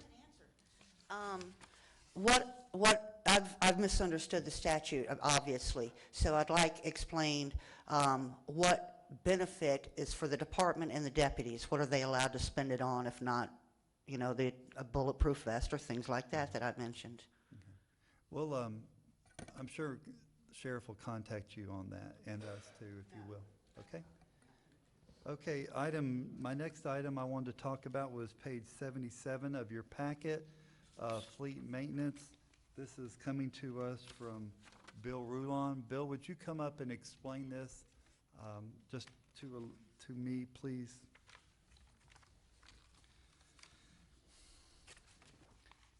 And Mr. Rulon, let me set the stage for you. It seems like when I read this packet, I should have called you, and I ran out of time, frankly. Seems like we're fixing to give a whole lot of responsibility to you to purchase items outside of our procurement policy. And I have reservations about that. So help me get over that if you don't mind. Fair enough. Just to give you a quick overview of our department for some of the newer commissioners here. We obviously, as a whole, as the county, we have well over 650 pieces of equipment. Our department consists of 4 mechanics to take care of all those pieces of equipment. Medium range of the equipment in terms of age is 10 to 12 years, okay? So obviously with the downturn in the economy and so forth, we have really not purchased new equipment to keep it up to date and be able to service it at just a quick level, in and out, boom, goes back into service. So we're dealing with a lot of older equipment. A lot more time involved, a lot more repairs involved, a lot more breakdowns involved. What we've experienced basically is with this aging equipment and these repairs that are required, we're having to gain more and more coming into the shop. We don't have the personnel to continue. So we have alternate means, which is subletting it out to other locations and having it repaired accordingly. With all the audit-related issues and so forth, what we've done is try to bring those in and cause, basically what it's caused is backlogs in terms of getting quotes, doing things of that nature. We're not asking for, a free ride in terms of just go here, go there, go there. We're just trying to speed along the process and be able to continue the flow, allow the departments to continue working and keep the equipment moving and the projects working. So that's basically all we're looking for. One of our main things is some of the parts that are associated here. When we continue to buy them, we hit those limits, and now we're at the $25,000 limit with some of the vendors. We need to surpass that to continue moving forward and then go from there. Isn't that bypassing our procurement office that? We're not bypassing in the sense we still will continue to get quotes on repairs. We will still continue to stay in that thing there. What we need to is just have some tools in the toolbox to allow us in certain situations to be able to say, look, this is a vendor-only product. We know it has to go to, say, Ring Power, which is Caterpillar dealer, okay? Instead of going out and saying, well, this guy over here may be able to work on a Caterpillar, but we know it's a dealer only. Let's go directly here without getting a quote, and then boom, we get it done, back on the road, and then the service continues. I'm not looking for an open checkbook or anything of that nature. We're going to stay as best we can with the procurement procedures in place and purchasing, and basically we're trying to streamline some of the things to keep the other departments working and moving as quickly as possible, because we've experienced a backlog. And a lot of departments have made complaints and had situations like that. We're just trying to have a little better avenue to move it forward and then go from there. Would your department be the only department that would have this authority to go out and do what you're spending the money, other than other departments don't have that ability?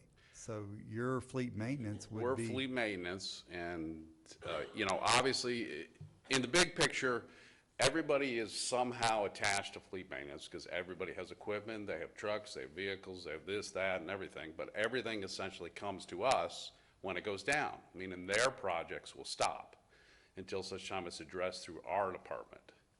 So this is really just an avenue to allow us in situations to be able to say, look, we need to go here, let's get this done as quickly as possible. And I'm sure you've heard it, and all of you have heard it from your districts, saying, hey, how come this isn't done? How come we couldn't get this done? And it always comes down to, oh, well, the piece of equipment is down, and we're waiting for it to come back up.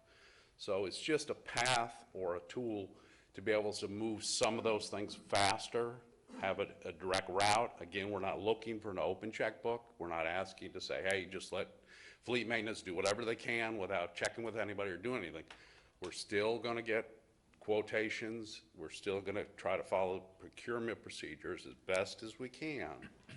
But again, we just need the slight flexibility to move some of these projects and some of this older equipment faster back out into the field to finish what we need to get done. I think in light of the audit and some of the statements that were made in there, I just have a real problem going forward on this item today, and I think I need some more, I'm sorry, let's not, I just need some more explanation, I think, and I'd like to bring this back to a workshop where we can really dissect it if you I don't have no mind. problem with that. I mean, I know it's But I'm just a one tough thing to swallow, and I understand that, you know, and again, be aware that we're not asking for a direct, you know, boom, hey, just give them a free check and let them go. We're not asking for that I'm at one all. commissioner, and the other commissioners here might feel differently, so. And you I'd know, like a chance to. Commissioner Lible, please. I think, I have a background in this, as you well know, and the job that you do with 4 men is nothing short of amazing. That's right. It really is. And I have heard the departments, when you've got their vehicles tied up, particularly the fire departments, where public safety is subject to being late to the scene, so we say. I would suggest that when you feel comfortable with it, give him a green light on this with the stipulations that we do an internal audit within 6 months to see how it's going. Because he is unique. He does touch everything he just told you is real. He does have to be treated differently, or we're going to have to hire more personnel to help him. And I think this is a better way to go. Commissioner Lible, duly noted. Thank you. Mr. Smith? Yes, sir. Thank you, Mr. Chairman. As comptroller, I might suggest that if you do delay this a little while, that we'll be glad to work with his department and with Mr. Manning to look at opportunities to make sure that there are proper controls in place before then we're asked to cut the check. So Thank you, Your we Honor. volunteer to help you with that. Perfect. Yeah, Bill, I've talked with Bill about this before, and I understand what he's going through. He's trying his best to make sure that our equipment is put out there, but again, you don't want the open checkbook. Oh, So no. I really, and trust me, you know, anybody that's known me, it was, to me, I would prefer to do everything in-house. And that's, again, with the personnel. You know, I'm the type of person, I don't send anything out. I fix everything myself, you know. And that's just the way I like to do it, because again, we're mechanics, and that's what we're paid to do. Why are we sending things to mechanics? But unfortunately, we don't have that ability here. We don't have the personnel, nor do we have the ability to hire them. So we have to look for alternative methods. And again, I am not asking for a blank check, just a pathway. yeah, I've seen some of the stuff you've had to work on. You're miracle workers, not mechanics. appreciate But yeah, I think you got things moving in the right way. Due to the audit, we definitely want to Oh, make yeah, sure yeah. everything is in place the way it's There supposed to are be. other avenues that we'd like to explore in terms of these things, but right now, we're in a bind, and we're Yes. just trying to move it for, and then again, that's why it's stated as 1 year, this fiscal year only, until other things be put in place, other avenues can be explored. You know, it's just, it's like we still have to move, we never stop. Yeah, I believe we're gonna move on this pretty quick. I don't wanna speak out of turn, but yes, it needs to be addressed. Commissioner Pickens? If you put this to a workshop, what's the time frame where the workshop and then where we could pass it in, I guess, the next commission meeting? I believe we could look at it next Tuesday at our workshop and possibly put it back on the agenda for the 28th of February. Could we do that, Mr. Leary? And Mr. Smith, would that work in your time frame? Yes, sir. Okay. And that was for when again, I'm sorry? We'll workshop By it the next end. Tuesday, Sure, sure. and then we'll put it back on the agenda for February 28th. Is it possible while I'm up here to pull part of this apart right now with respect to our expenditures for parts, because we have that $25,000 threshold. We have several vendors which are factory-only items that we've hit that number, and it requires your approval for us to move past that point through general services to continue at least for that. You know, we'll put the sublet things and that to the side, but I still, you know, it doesn't stop. I think we're going to have to take it as a whole, So and we'll we'll leave do it as that a whole next Tuesday? Okay? Okay. We'll talk about it next Tuesday and dissect it, give us time to get through it. Okay. And then if you need to break it up in pieces to have different parts, we'll talk Okay. about that also, okay? Okay. Commissioners, since we're going to. Thank you, Bill. Thank you so much, Bill, for that. I think we should vote on item T separately if we want to do that. So the chair will entertain a motion on item T. Why don't you frame that again, or what we're. I would like for item T to be brought to a workshop on the 21st, next Tuesday, and for us to have a discussion about it, and then bring it back to the agenda on February 28th. Okay, move approval. We got a proper motion by Commissioner Lible. Do we have a second? I'll second. Proper second by Commissioner Pickens. All in favor, say aye. Aye. Okay, the ayes have it. And now we are looking for a proper motion on the consent agenda with all the items we talked about. With item D being pulled from the agenda and item T already being voted on. I'll make a motion. Okay, that we take A, B, C, E, G, H, I, J, K, L, M, N, O, P, Q, R, S, and U. R was already voted on as well, with the amendment. Yes, we did. Thank you. I'm sorry, with the exception of R. Okay, so we have a proper motion. Do we have a second? I'll second. Okay, second by Commissioner Pickens. All in favor, say aye. Aye. Okay, the ayes have it, and there's no nays. And we'll take a 3-minute break while Sheriff Gator Deloach prepares for the Crime Stopper prevention. Sheriff Deloach, you have the floor, sir. Thank you very much. Good morning again. Good morning. I wanted to come in front of the board just briefly this morning to talk a little bit about our uniform crime reporting and some of our crime statistics from this year and recent years past. UCR, or Uniform Crime Reporting, is a voluntary program that was actually instituted in 1929 by the FBI to measure crime at the national level and at the state and local level as well. UCR is problematic, to say the least. It's a very complex and often misunderstood subject that's very often misinterpreted by the media and or special interest groups to promote their own agenda at times.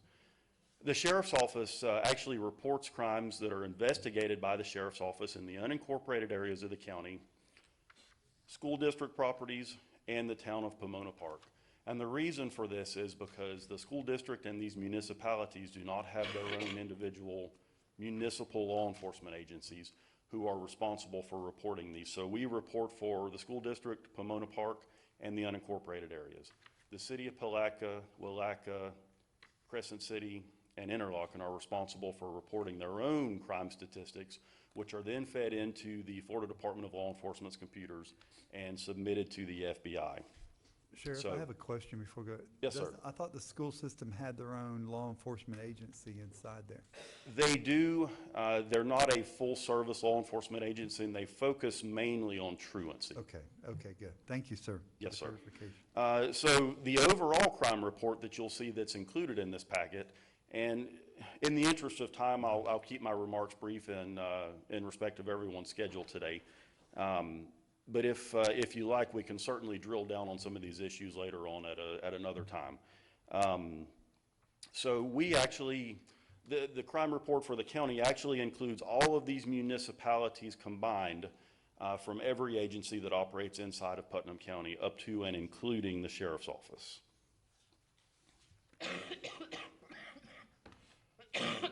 You'll see as you look at the next slide, and I didn't bring my glasses, so I'm going to have to go to a bigger version of it. Are you old enough to need glasses?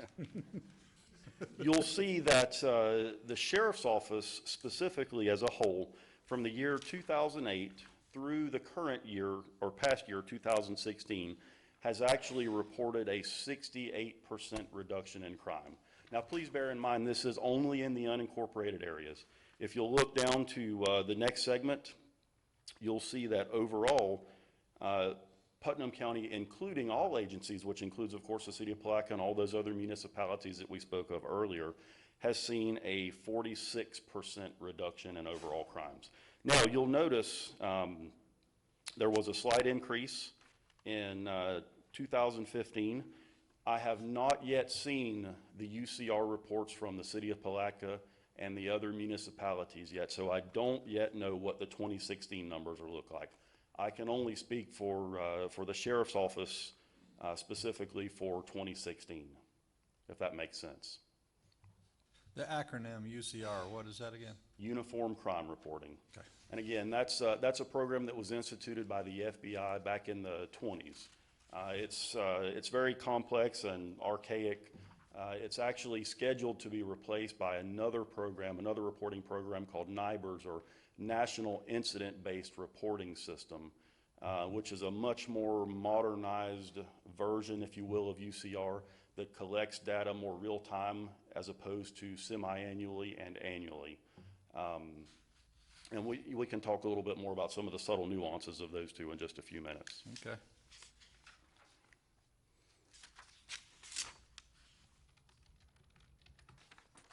As we move along to the next slide, you'll see that in the unincorporated areas of the county, again, including the school district properties and Pomona Park, from the years 2015 through 2016, we actually saw a 12%, or a little over 12% reduction.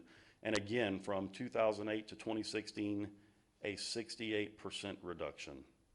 Again, some of this is redundant, but I want to really drill down hard on these numbers.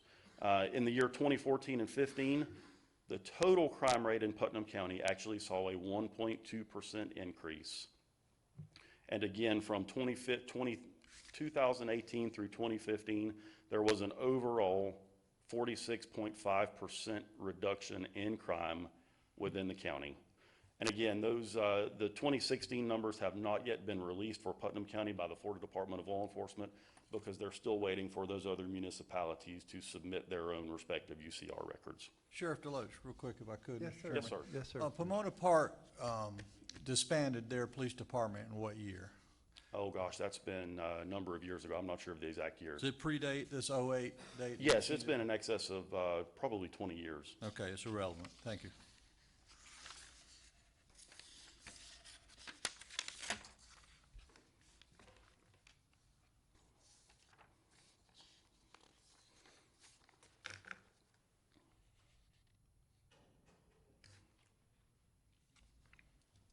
The Putnam County Sheriff's Office actually has a team that's trained in reporting these crime statistics and making sure that all of the reports are accurate. All of these reports prior to submission to the state are inspected, resulting in our agency actually having attained a statewide reputation of excellence in crime reporting. And again, we're committed to keeping our citizens accurately informed in current crime trends.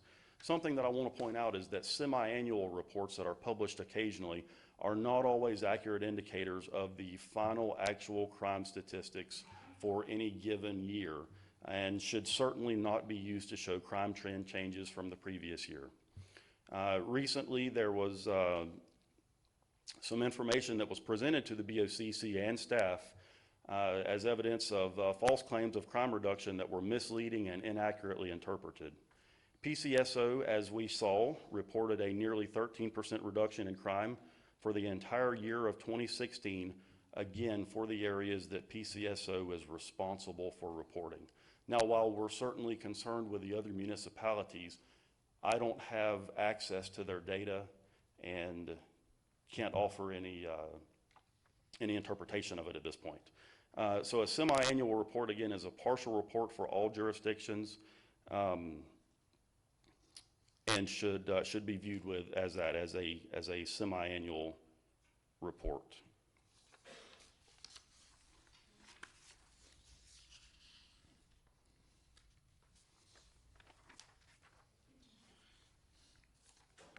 Are there any questions?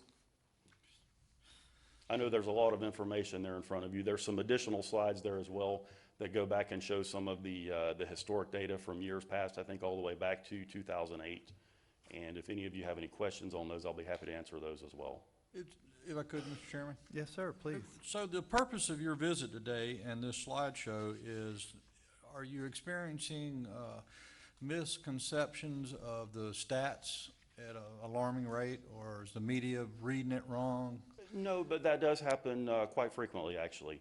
And you know, something that's often touted as an increase in crime, if we take homicide, for example, every life is important to us, but if we look specifically at homicide, we have very few homicides here per year as opposed to, say, Jacksonville. So statistically, if we have a relatively small increase in the number of homicides, if we go from 2 to, say, 7, we see an almost 200% increase in our uniform crime reporting statistics on paper, for homicide on paper for that particular year, if that makes sense. Yeah. Yes. And that can happen in one setting, as it has in history. Absolutely. I see. Absolutely. Any questions?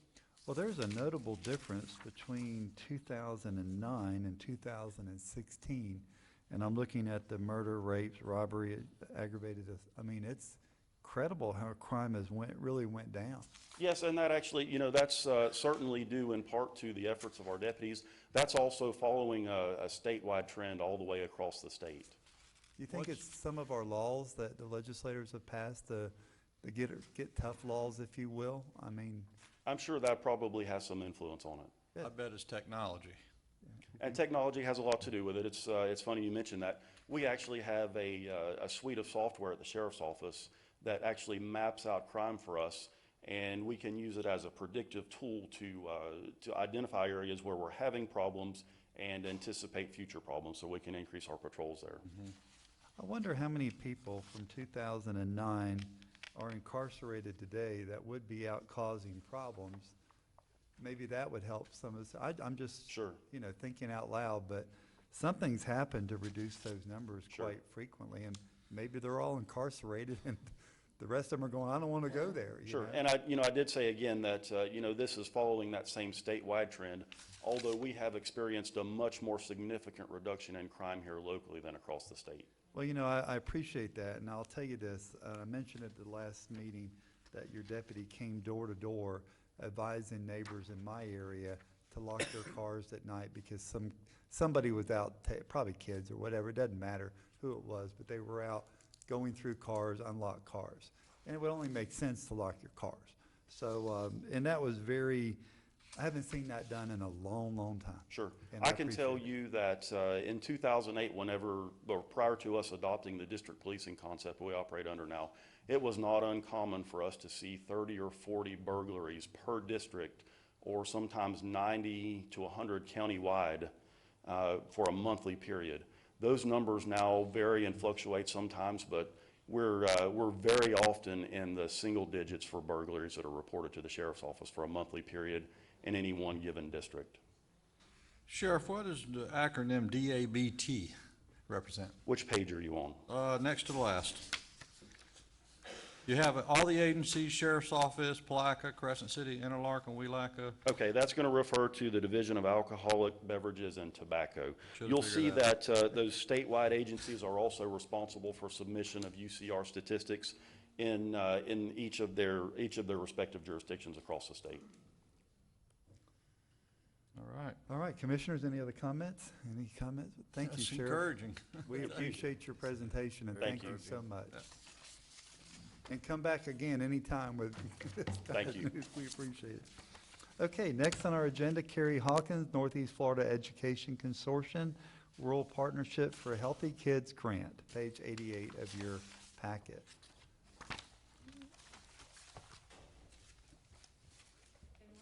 Thank you for having me. I am representing a grant that is in Putnam County. It's in 9 counties, actually, and we are over at NEFAC off Reed Street.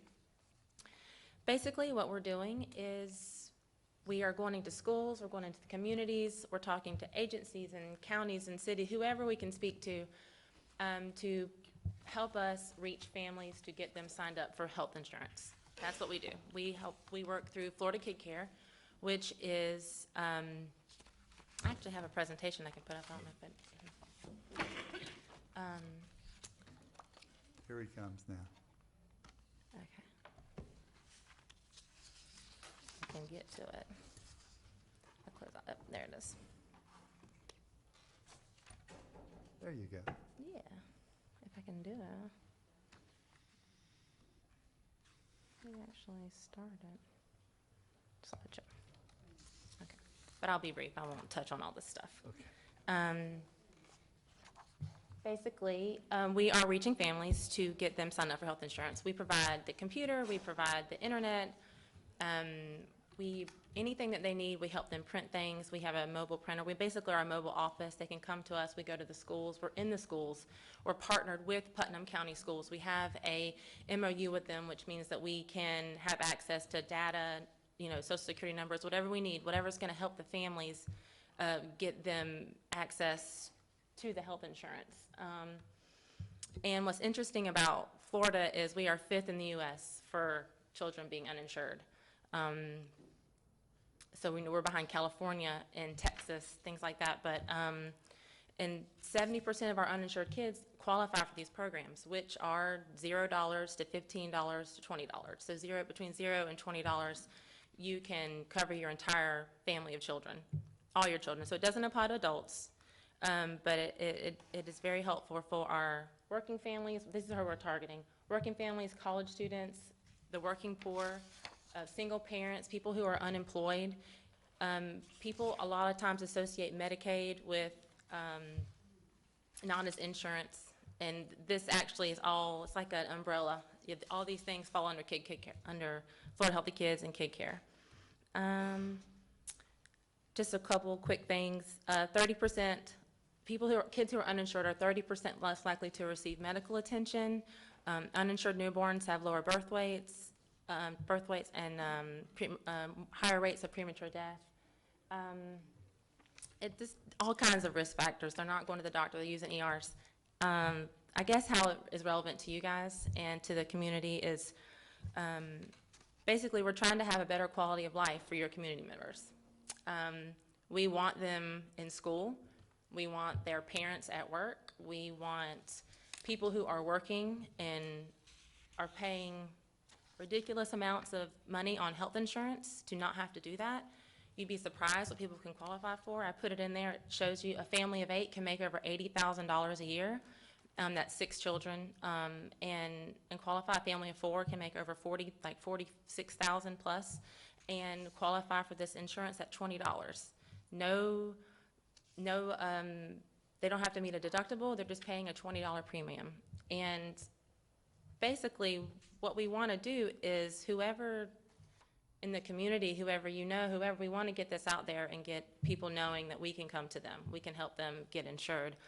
A big part of it will be when you roll around with the county, what maybe you can help us with is when your insurance, everybody's coming up for to re-enroll, because you're probably all locked in. Most of your employees are going to be locked in, most of county, city, school officials, school employees, everyone's pretty much locked in, but in January they can have this new insurance, and we're talking about saving thousands of dollars. My colleague in in Columbia County, just by signing up 7 teachers is saving over $30,000 for these people plus, because what they're not having to pay in costs. So most people are having to pay $600 a month to cover their families on health insurance. So it really is possible for working families, to city employees, county officials, county employees, teachers, to get on this health insurance, because we're signing them up every day. Ms. Hawkins, yes. we have a 2:00 insurance committee meeting today. Oh. If you want to stick around, we'd love to have you. I would love to be there. Okay. Yes, thank you. I got a question. And Yes, sir. I will wrap this up, but basically we're just asking you to who you know to get the information out there. We have a print shop at NEFEC. I can print 1 billion copies of anything that you would need, anything to get out to your churches. I'm talking to the community as well, and I'm actually grateful I came today because there's organizations I didn't know about, and now I know who to reach out, and I'll be doing that.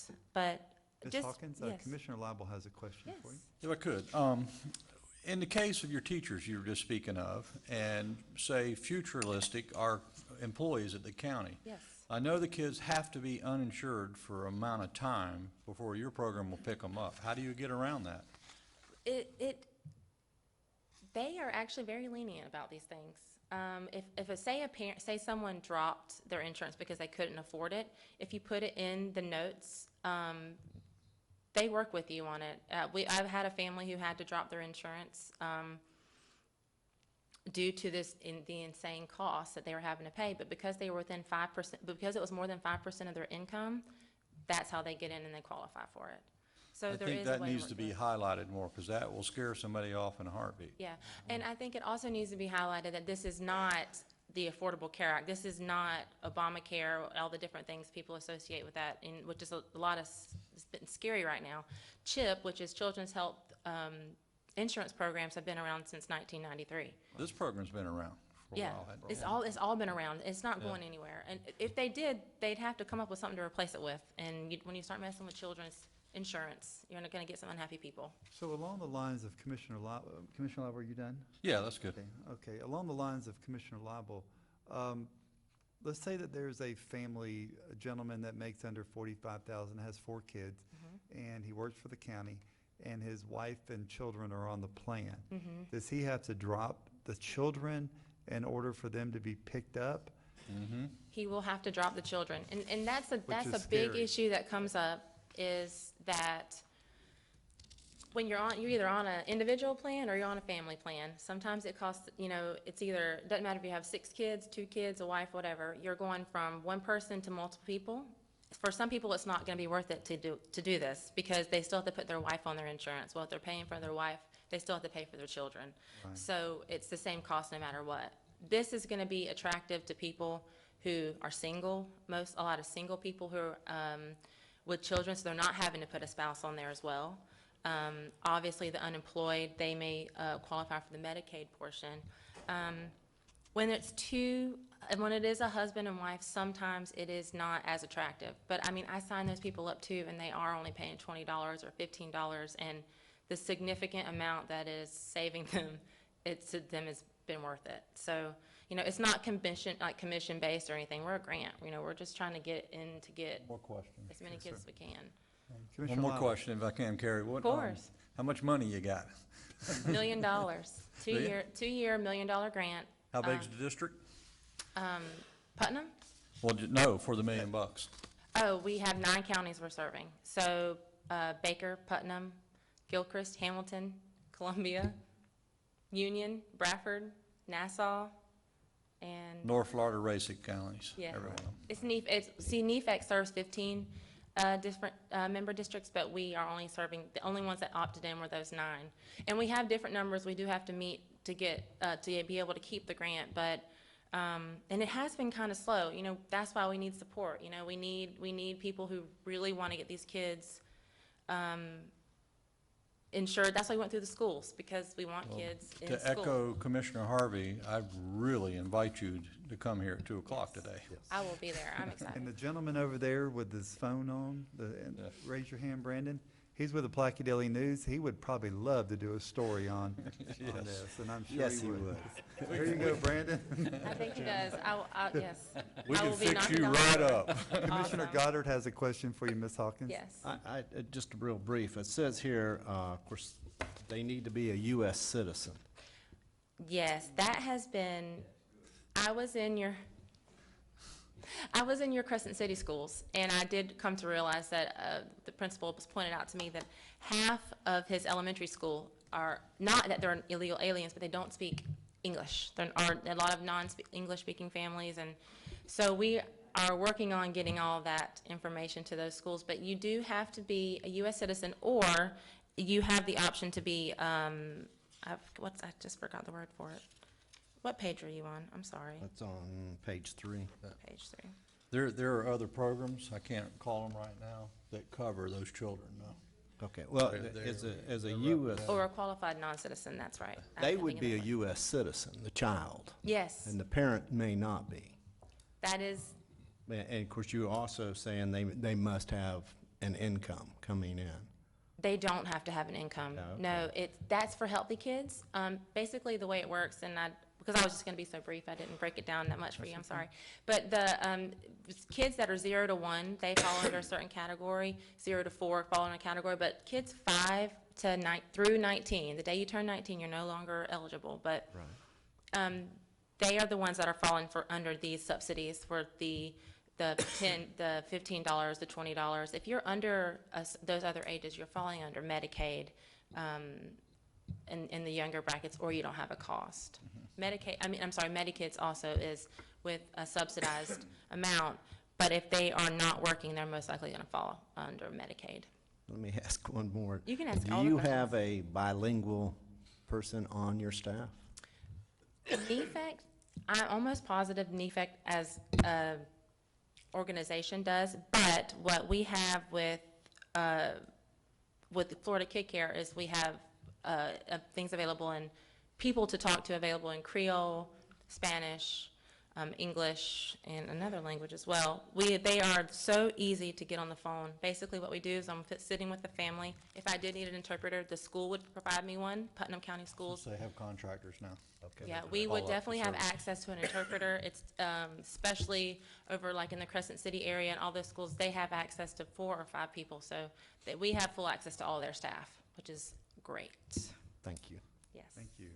Commissioner Pickens, any questions? All right. See you too. See it too, I'm excited. Thank See you. too. Thank you very much for your Yes. presentation, Ms. Hawk. Thank you. Okay, item number 10, Commissioners, Rhonda Masters, and I'm going to read this because I love this word. Volunteers for the Gula Geechee Tour National Cycling Event, March 24th. Who knows what Gula and Geechee means? I have done some homework on it. Have you? Yes, I have, and I've been advised, so. All yeah. right, I So, do. It's a pretty big organization. Go right ahead, Ron. Rhonda Masters, Federal Point. I'm here today to share some information about the Gullah Geechee cycling tour. Gullah Geechees are a group of people who actually first came and lived off the coast of South Carolina near Charleston. From there, they sort of migrated north and south. The closest community to us is actually in Armstrong, which is a small unincorporated community in St. Johns County. So what they're doing is the Bike Florida organization, Joy Hancock is the director, they're having their annual spring tour, and this year it's the Gullah Geechee tour. They're housing at the St. Johns County Fairgrounds, and then they're doing what's called a wagon wheel format, where they're going to be riding the bike trail. And the wagon wheel format means that every day, starting March the 18th through the 24th, they're going to ride a different route using the trails. And of course, they're going to be coming through our beautiful county a number of these days. And so I was approached by them because we have our church, St. Paul's Episcopal, on the St. Johns River. And St. Paul's is going to be a rest stop for them. And the rest stop, because we're the last stop on the last day, we're also the end of tour party. And so we're going to be doing that. In getting involved with it, I was asked if we could supply some additional volunteers. They actually need some volunteers on the March 22nd date on the riverfront at the River Center in Palatka.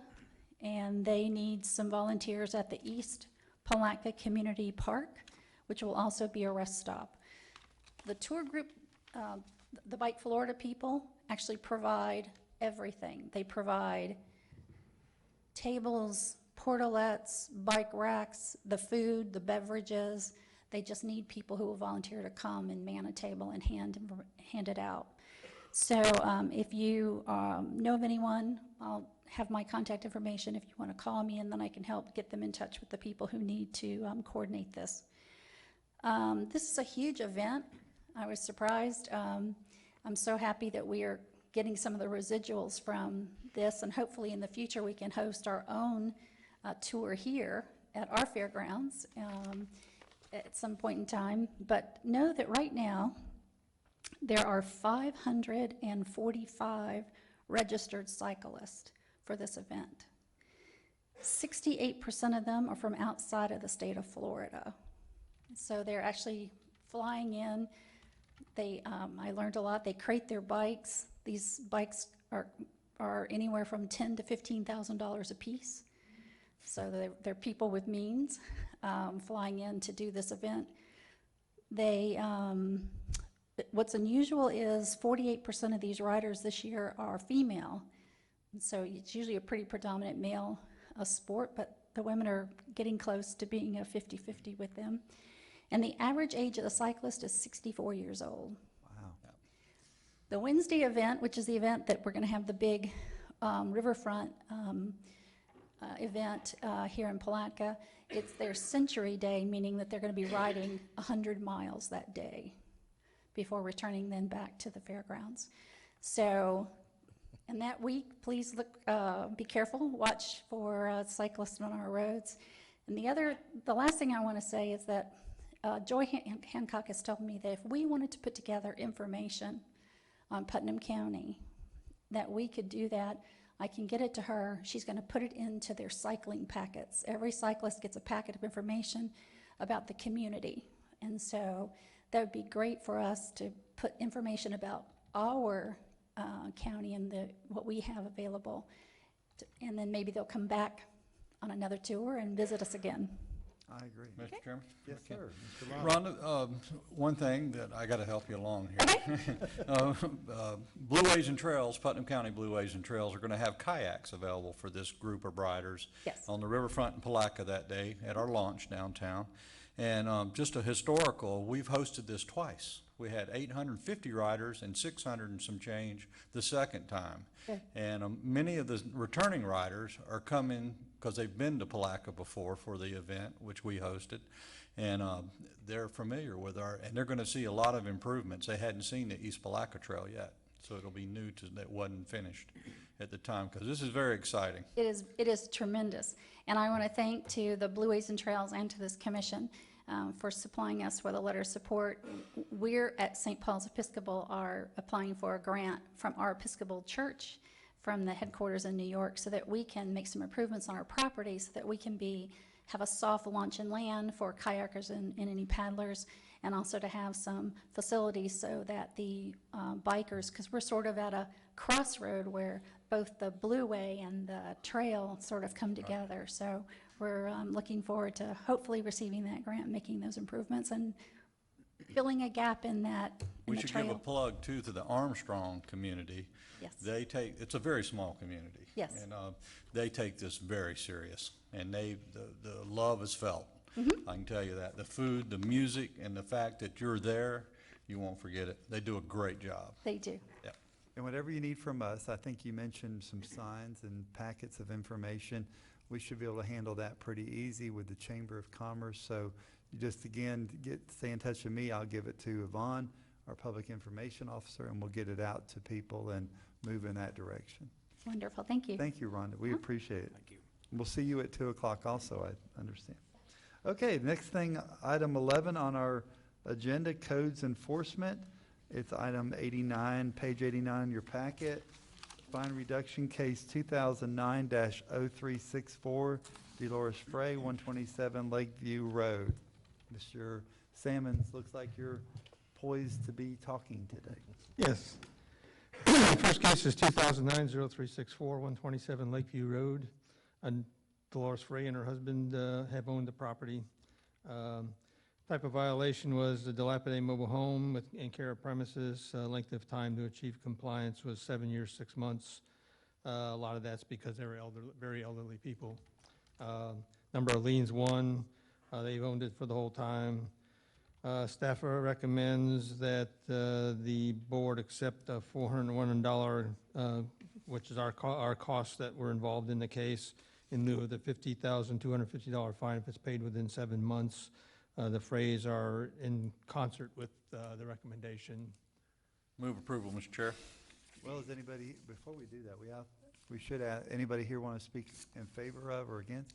I don't think they're here, any of these They're are. not here? They're not All right, here. They've reached the conclusion already with all of these we're seeing today. And we have a proper motion on the floor. I'll second.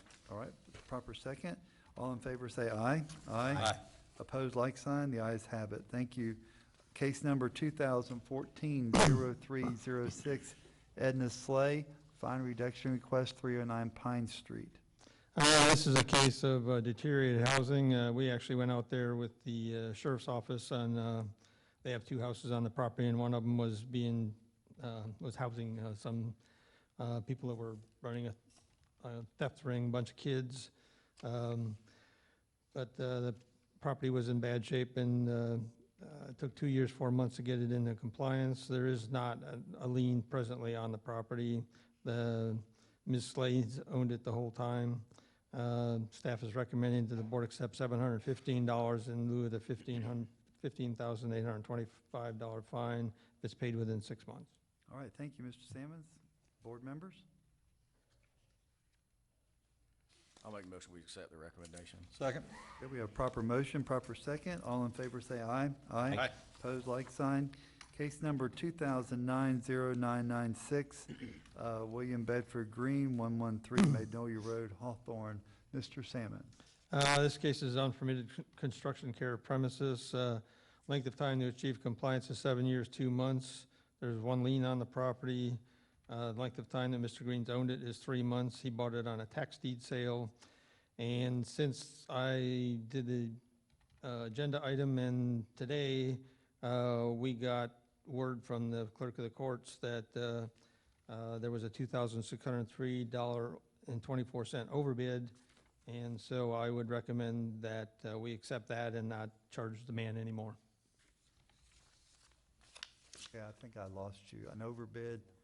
He bought the property on a tax deed sale, and you have to bid a certain amount to cover the back taxes. He paid more than that. Okay. That money came back to the county. Okay. The $2,603.24 came back to the county. We got that check last week. So about $1,300 more to the good than what. Clerk, Yes. Clerk Smith's staff was doing a really good job. I heard that. Okay, Commissioners? Move approval. Okay, we have a proper motion by Commissioner Lible. And I'll second. Second by Commissioner Pickens. All in favor say aye. Aye. if I could, John, don't leave yet. Mr. Chairman, Yes, sir. could I ask John to explain this, it's kind of a new it's a new old format, but you can explain, especially for the new commissioners, what we're doing here? Because the other, Basically- you see them in a different way, which you have, Larry. I have. Yeah. In the past, I kind of went through from day one through all the meetings and stuff like that. And Rick and Brian talked about it and felt that that was not needed for this, for fine reductions. We also did take it to the special magistrate before. It's your lien. We didn't feel that that slowing the process by taking it to him was necessary either. So in the past, we actually held some of them where the people were in agreement with it. We put them on the consent agenda.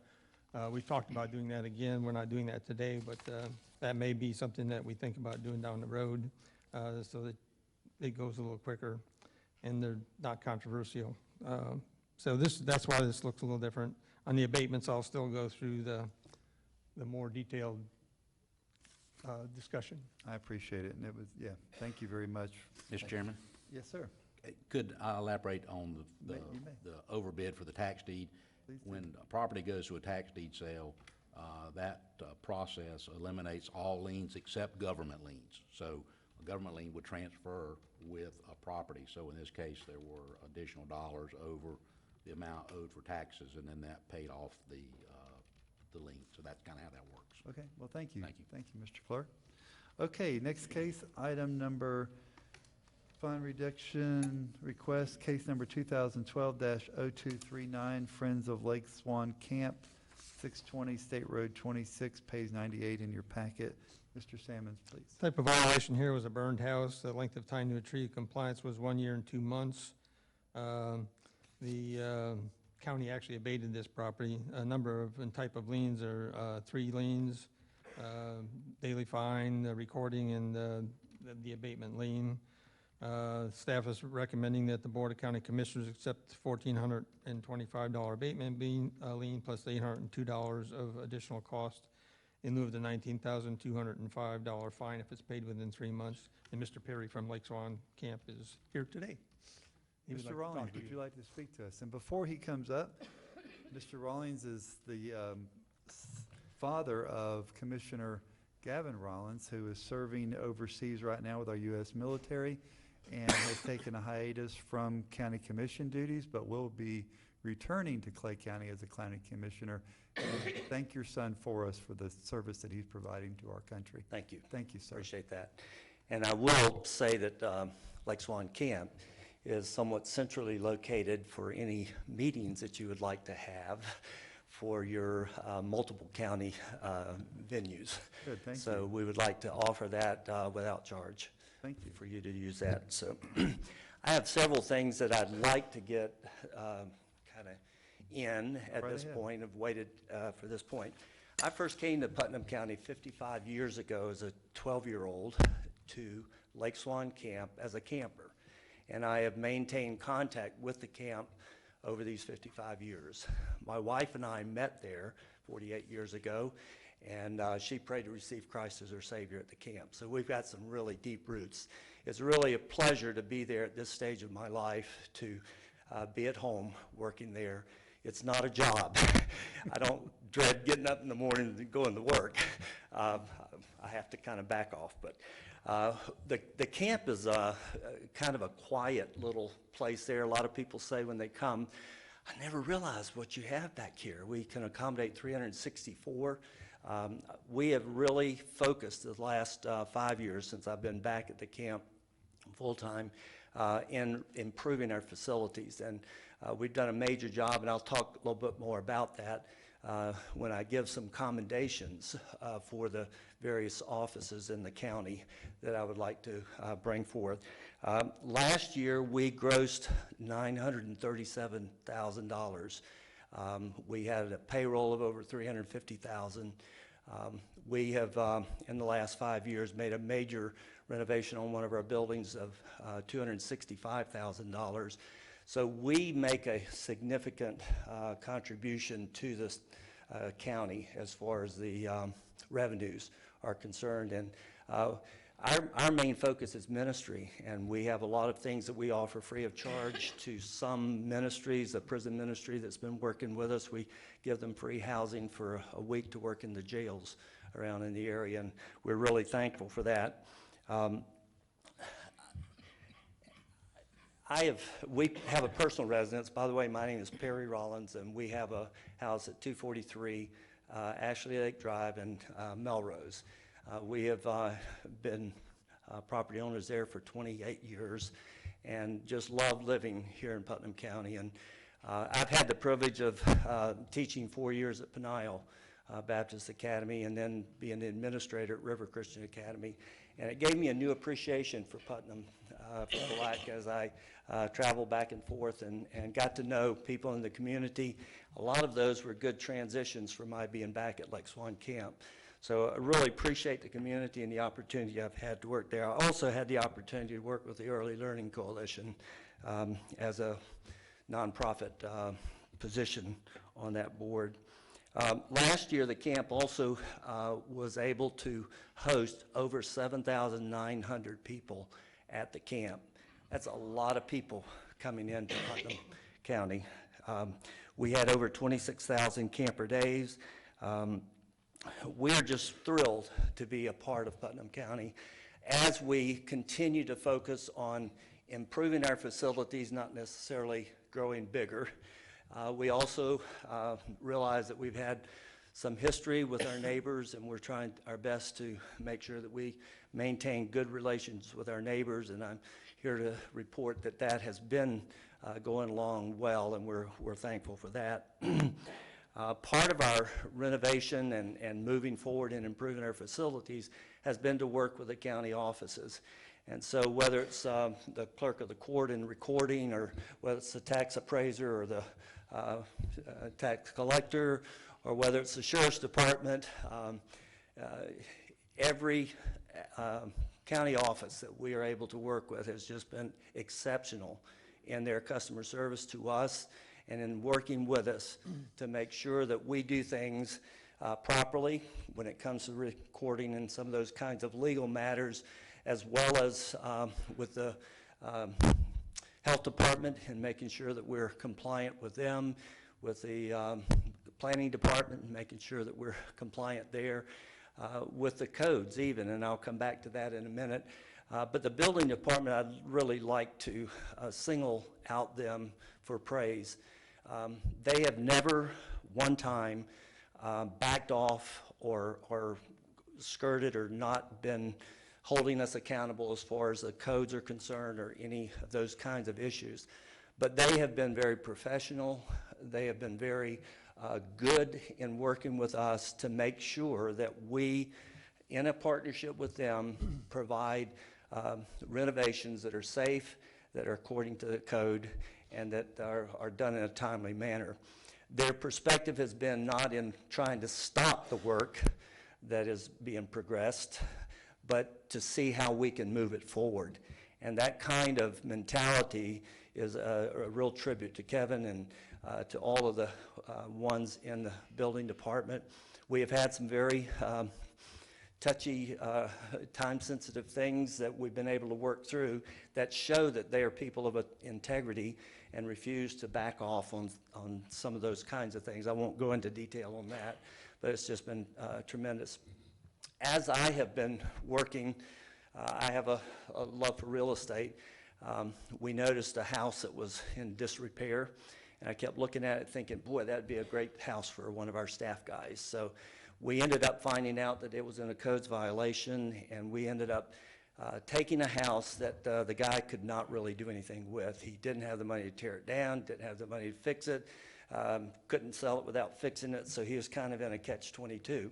We took a charitable donation for that property and immediately were able to fix the outside and seal it to make it safe and attractive for the community. So the people in the area were thrilled. He was thrilled. We have a house that we're working on now and have an active application or an active permit in trying to bring it to completion. We're able to do it because we have a lot of volunteers, and as we have the volunteers help us, we're able to move it forward and bring it to a completion at that point. When I found out about the property next door, I realized that the Butlers who own that property, to my knowledge, had not really been communicative with the codes people about doing anything about the abatement on that property. So I went and talked to them, and it was, again, a situation where it was beneficial for them to give the property to the camp and for us to use it eventually for staff housing. It was my understanding that the $1,425 abatement was on there for removing the debris. I didn't know about the other administrative costs of the $802, and I would request that the board consider taking that $802 off and just requiring us to pay the $1,425. Most of the $802, it seems, is just by salaried people that we're not paying a lot of extra money to do that. So, thank you. Thank you, Mr. Rollins. Commissioners, any questions for Mr. Rollins? One quick thing, I'd like to also ask consideration or give our support for the bike path to come 26 from Putnam Hall to Melrose instead of 219. We're strategically located there, and we get probably 15 to 20 bikers who just stop on their own at the camp. Very dangerous road. We've had one death that we know of on a bike a number of years ago, and it would just seem a lot of pros as far as that bike path I going got a in. lot of calls on that last few weeks, and I believe Commissioner Lible is already addressing that situation, so. Thank you very much. Appreciate your service to our community. Thank you, Mr. Rollins. We appreciate your, commissioners, what's your pleasure? If I have Mr. Salmons, I'd like to have your input on that, on the $802. Basically, it's your lien. We have no issue with you doing that, taking that off. It's a place that draws in a lot of people, brings in money into the community, so there could be rationale for that. Our recommendation is we do this recommendation because this is kind of the way we've been doing it. Okay. So we try to be consistent, but you guys can do, you guys can forgive whatever you need want to forgive. I did want to get your opinion Yeah. on that. I move to accept the $1,425. All right, we have a proper motion by Commissioner Goddard. Do we have a second? I'll second. Second by Commissioner Pickens. All in favor signify by saying aye. Aye. Aye. Opposed, like sign. It carries. Thank I you. want to say something, Mr. Rawlings, before you walk out. And Commissioners, I found myself about a year and a few months ago helping the American Legion tear down an old house out in your area. And I got out there, and these poor older gentlemen were just winded, and they just couldn't do much more. And me being the type A personality that knows everybody in the world, and again, if my cell phone ever comes missing, that's what you want. You want my cell phone, not my wallet. So I called his son, who is the county commissioner in Clay County, who we met the last Monday of each month since I've been here, and before he went off to do the work of our nation, if you will. And I said, Gavin, we need some equipment down here. We can't do this the way we're doing it. And it wasn't 15 minutes later, I heard a tractor coming down the road from your camp who they volunteered to come out and help these people. The old people needed their home, their burnt down home taken off. The American Legion was doing that because he was an Army vet, and it was just a good fit. And I want to publicly thank you for that. I don't think I ever did thank you, and I do want to say thank you for bringing your equipment and doing the work that we needed done that day. It's our pleasure. That's Thank part you, of our sir. core values. And we'll take you up on the offer of joint meeting area. I'm sure our attorney will remember that conversation and our administrators. So, all right, well, thank you very much. Commissioners, you're into the appointment part of your agenda, and we'll go down Affordable Housing Committee, District 5. Anybody to appoint? Commissioner, I appoint Larissa Ricketts. I don't believe she's here today. She'll be here for the meeting tomorrow. Okay. We'll take them all at one time, if that's okay. There you go. Fishing Fund Advisory Committee, District 2. That's you, Commissioner Lible, is that it? You don't have anybody? Okay. I hadn't found anybody to serve. Library Board, District 2. All right, moving on. Working on that one. Okay, MSBU Adjusting Committee, replacing at-large Commissioner Pickens. I don't have any. I'd like to nominate Butch Miller. Butch Miller, okay, excellent choice. All right, Commissioners, I promised you a name for the Northeast Florida Regional Council. I've been working with a gentleman who at this time would like to wait just a few more months for something else. And I would like to nominate Kelly Redford from Crystal Cove to be on the Northeast Florida Regional Planning Council. Okay, Planning Commission, we have 3 appointments, District 5. Yes, Commissioner, I'd like to nominate Mark Fisher. Okay. And we have 2 at-large. Is any other? Okay. Waterways and Trails, Commissioner Lible.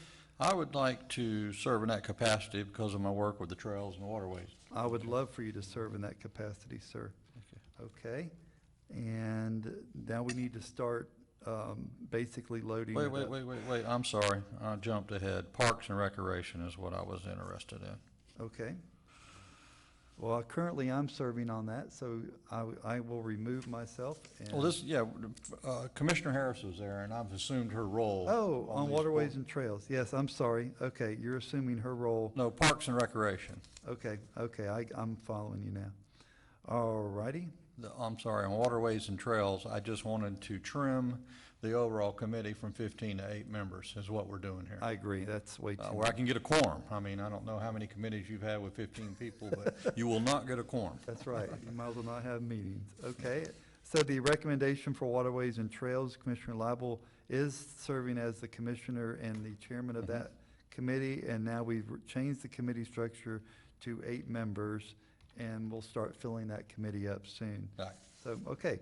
And also on Parks and Recreation, Commissioner Lible will be on the Parks Advisory Recreation Committee as he is on the Waterways and Trails. I'll still be the chairman of that committee.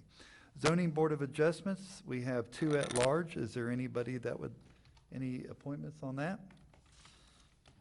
Okay, committees with Juvenile Justice Circuit Advisory Board, Commissioner Flagg was on that prior. Is there any commissioner that would like to take that? Come on, you new commissioners. Don't be shy. We can wait, there's no hurry. Life's not gonna stop. Okay, so let's move on. So, Hey, Tommy Stillwell? no, you can't do that. I will not allow that to take place. I'm sorry. Come on, Commissioner Goddard, you look like a policeman. All right, so let's go through our appointments, just to make sure we're clear. For the record, Affordable Housing, Commissioner Goddard appointed Larissa Ricketts. MSBU Adjusting Committee, Commissioner Pickens appointed Butch Miller. Northeast Florida Regional Planning Council, Kelly Redford. Planning Commission, District 5 will be Mark Fisher. Commissioner Waterways and Trails, we have made sure Commissioner Lible is chairman, and total committee will consist of 8. And Commissioner Lible will be on the Parks and Recreation Advisory Committee. So commissioners, I need a motion to accept those changes, please. I'll make a motion. We have a proper motion by Commissioner Goddard. Do we have a second? I'll second. Oh, wait. Okay, thank you. Proper second by Commissioner Pickens. All in favor signify by saying aye. Aye. Aye. Opposed, like sign. Thank you very much. County Administrator Rick Leary. Yes, sir. Alachua County has offered up the date of April 17th as a time for the joint meeting. 6 o'clock, and they have offered to come to Putnam County. All right, wonderful. What's the location again? Here. They're coming to us. So we'll roll out the red carpet, if you will. It's your home group, so they're coming in. You could be here also. And April 17th at 6 o'clock. So thank you very much. Is that all you have, Mr. Leary? Yes, sir. County Attorney, Mr. Manning. I have nothing. Okay, Clerk of the Court, Tim Smith. I've said enough today. Okay. I don't know if you ever say enough. You're so gentle and so polite, so no, you don't ever. We should all strive to be like Tim Smith. That's the truth. Okay, Commissioner comments. I have one that I'd like to bring up.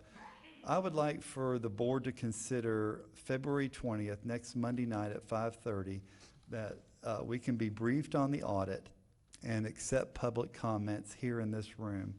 And I would like to know the feelings of my fellow commissioners on that date and time, please.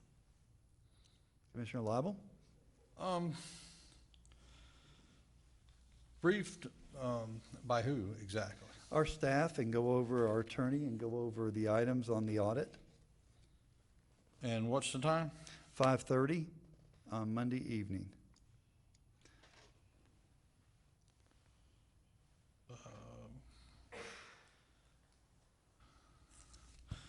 I'm not real clear, but if you want to, it's fine with me. Okay, Commissioner Goddard? I think it's good. Commissioner Pickens?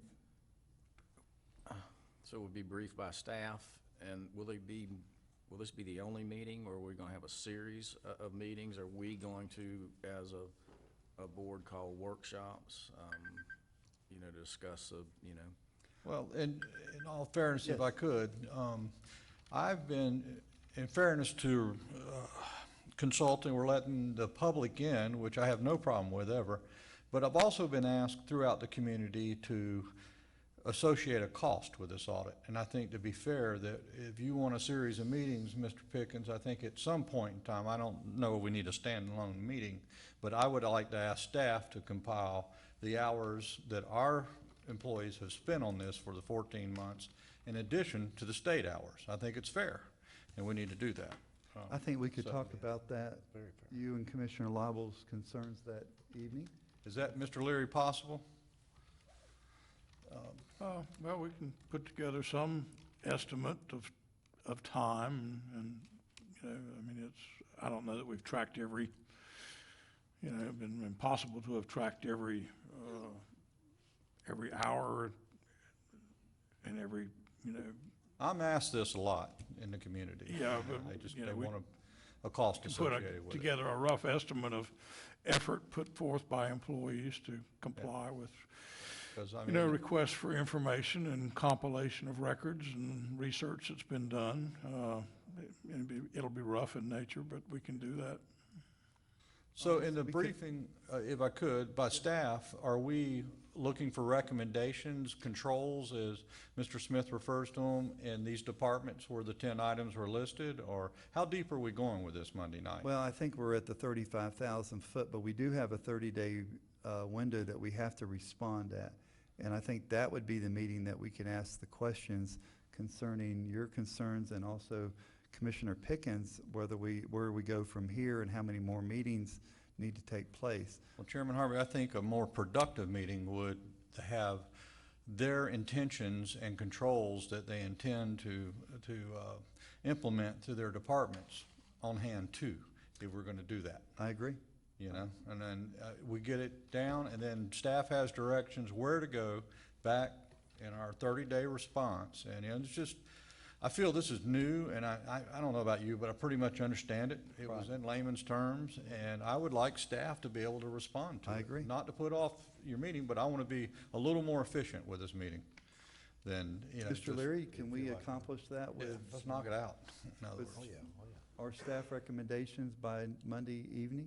Well, I mean, it sounds to me like what I hear some of you saying is that you would like to have responses formulated to review essentially, and I'm not sure that we can have those responses formulated by Monday evening. I think that's probably going to take a little bit And more I didn't mean time. that, if that's what you think. That's kind of fast. I thought I we mean, needed that's a what little I more heard, time. kind of heard you say. Okay, I thought that's what I had heard, Yeah. so. No, I would say in lieu of Monday. I mean, if, I'm just throwing that out there. I think that to be more efficient, we should have the solutions. If the public's here, you can talk about them, we can submit them way before our 30-day limit, and we knock it out. And we go about our business that we need to get on and get these corrections made, and we're more efficient as the audit has instructed us to be. So are we in favor of February 20th at 5:30? Is that what I'm hearing? With, I think Commissioner Pickens would like to know what's going forward, but we need a time frame to sit down and talk about this. We know the recommendations, we got those, and the implementation will come later down the road, but So the question now, can staff, particularly the department heads, respond by the 20th? And I think what we're hearing is that's kind of pushing it. I mean, is there an alternative date that we could get both of these things done at one time? Because I really think that these responses to the audit findings should come from the people that implement them daily. And have, you know, the auditors have found fault in our departments throughout. Am I right, Mr. Leary? Am I on the right track with this? I mean, who Well, better?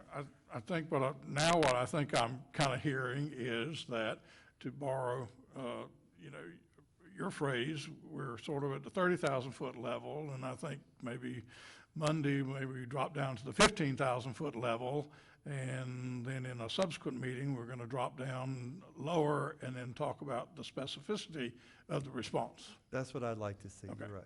Okay, so we agree Monday at 15,000 feet, a future date concerning Commissioner Pickens at 7,500 feet, and then we'll have one last meeting possibly before the 30-day to get down to, on the fairway here. Okay, good. Commissioners, is that good for y'all? That's great. Okay. I feel like an aviator here. All right, we need a motion on the floor, so the chair will entertain a motion. Move approval. Okay, we have a proper motion by Commissioner Lible, I'll second. proper second by Commissioner Goddard. All in favor signify by saying aye. Aye. Aye. Opposed, like sign. We have a meeting Monday, February 20th at 5:30 here in the Board of County Commission room. Commissioners, any other comments? Over to my far right, Commissioner Lible. The Iron Horse this weekend, the trail, well, the Gone Gauge in Jacksonville was a 10. Yep. And it was a beautiful day in West Putnam. Those runners amaze me. There was a man out there, he had to be pushing 80, and he did that course, 100 miles in 24 hours. Just amazing. It was amazing. Thank you, Commissioner. I want to follow up on what Commissioner Lible said.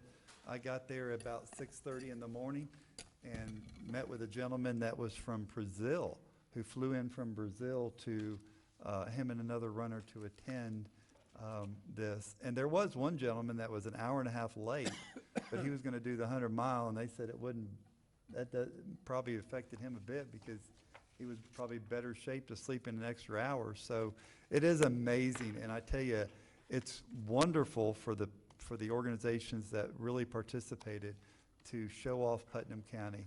And there was a lot of people there that really got to see our nature and it's all of its glory.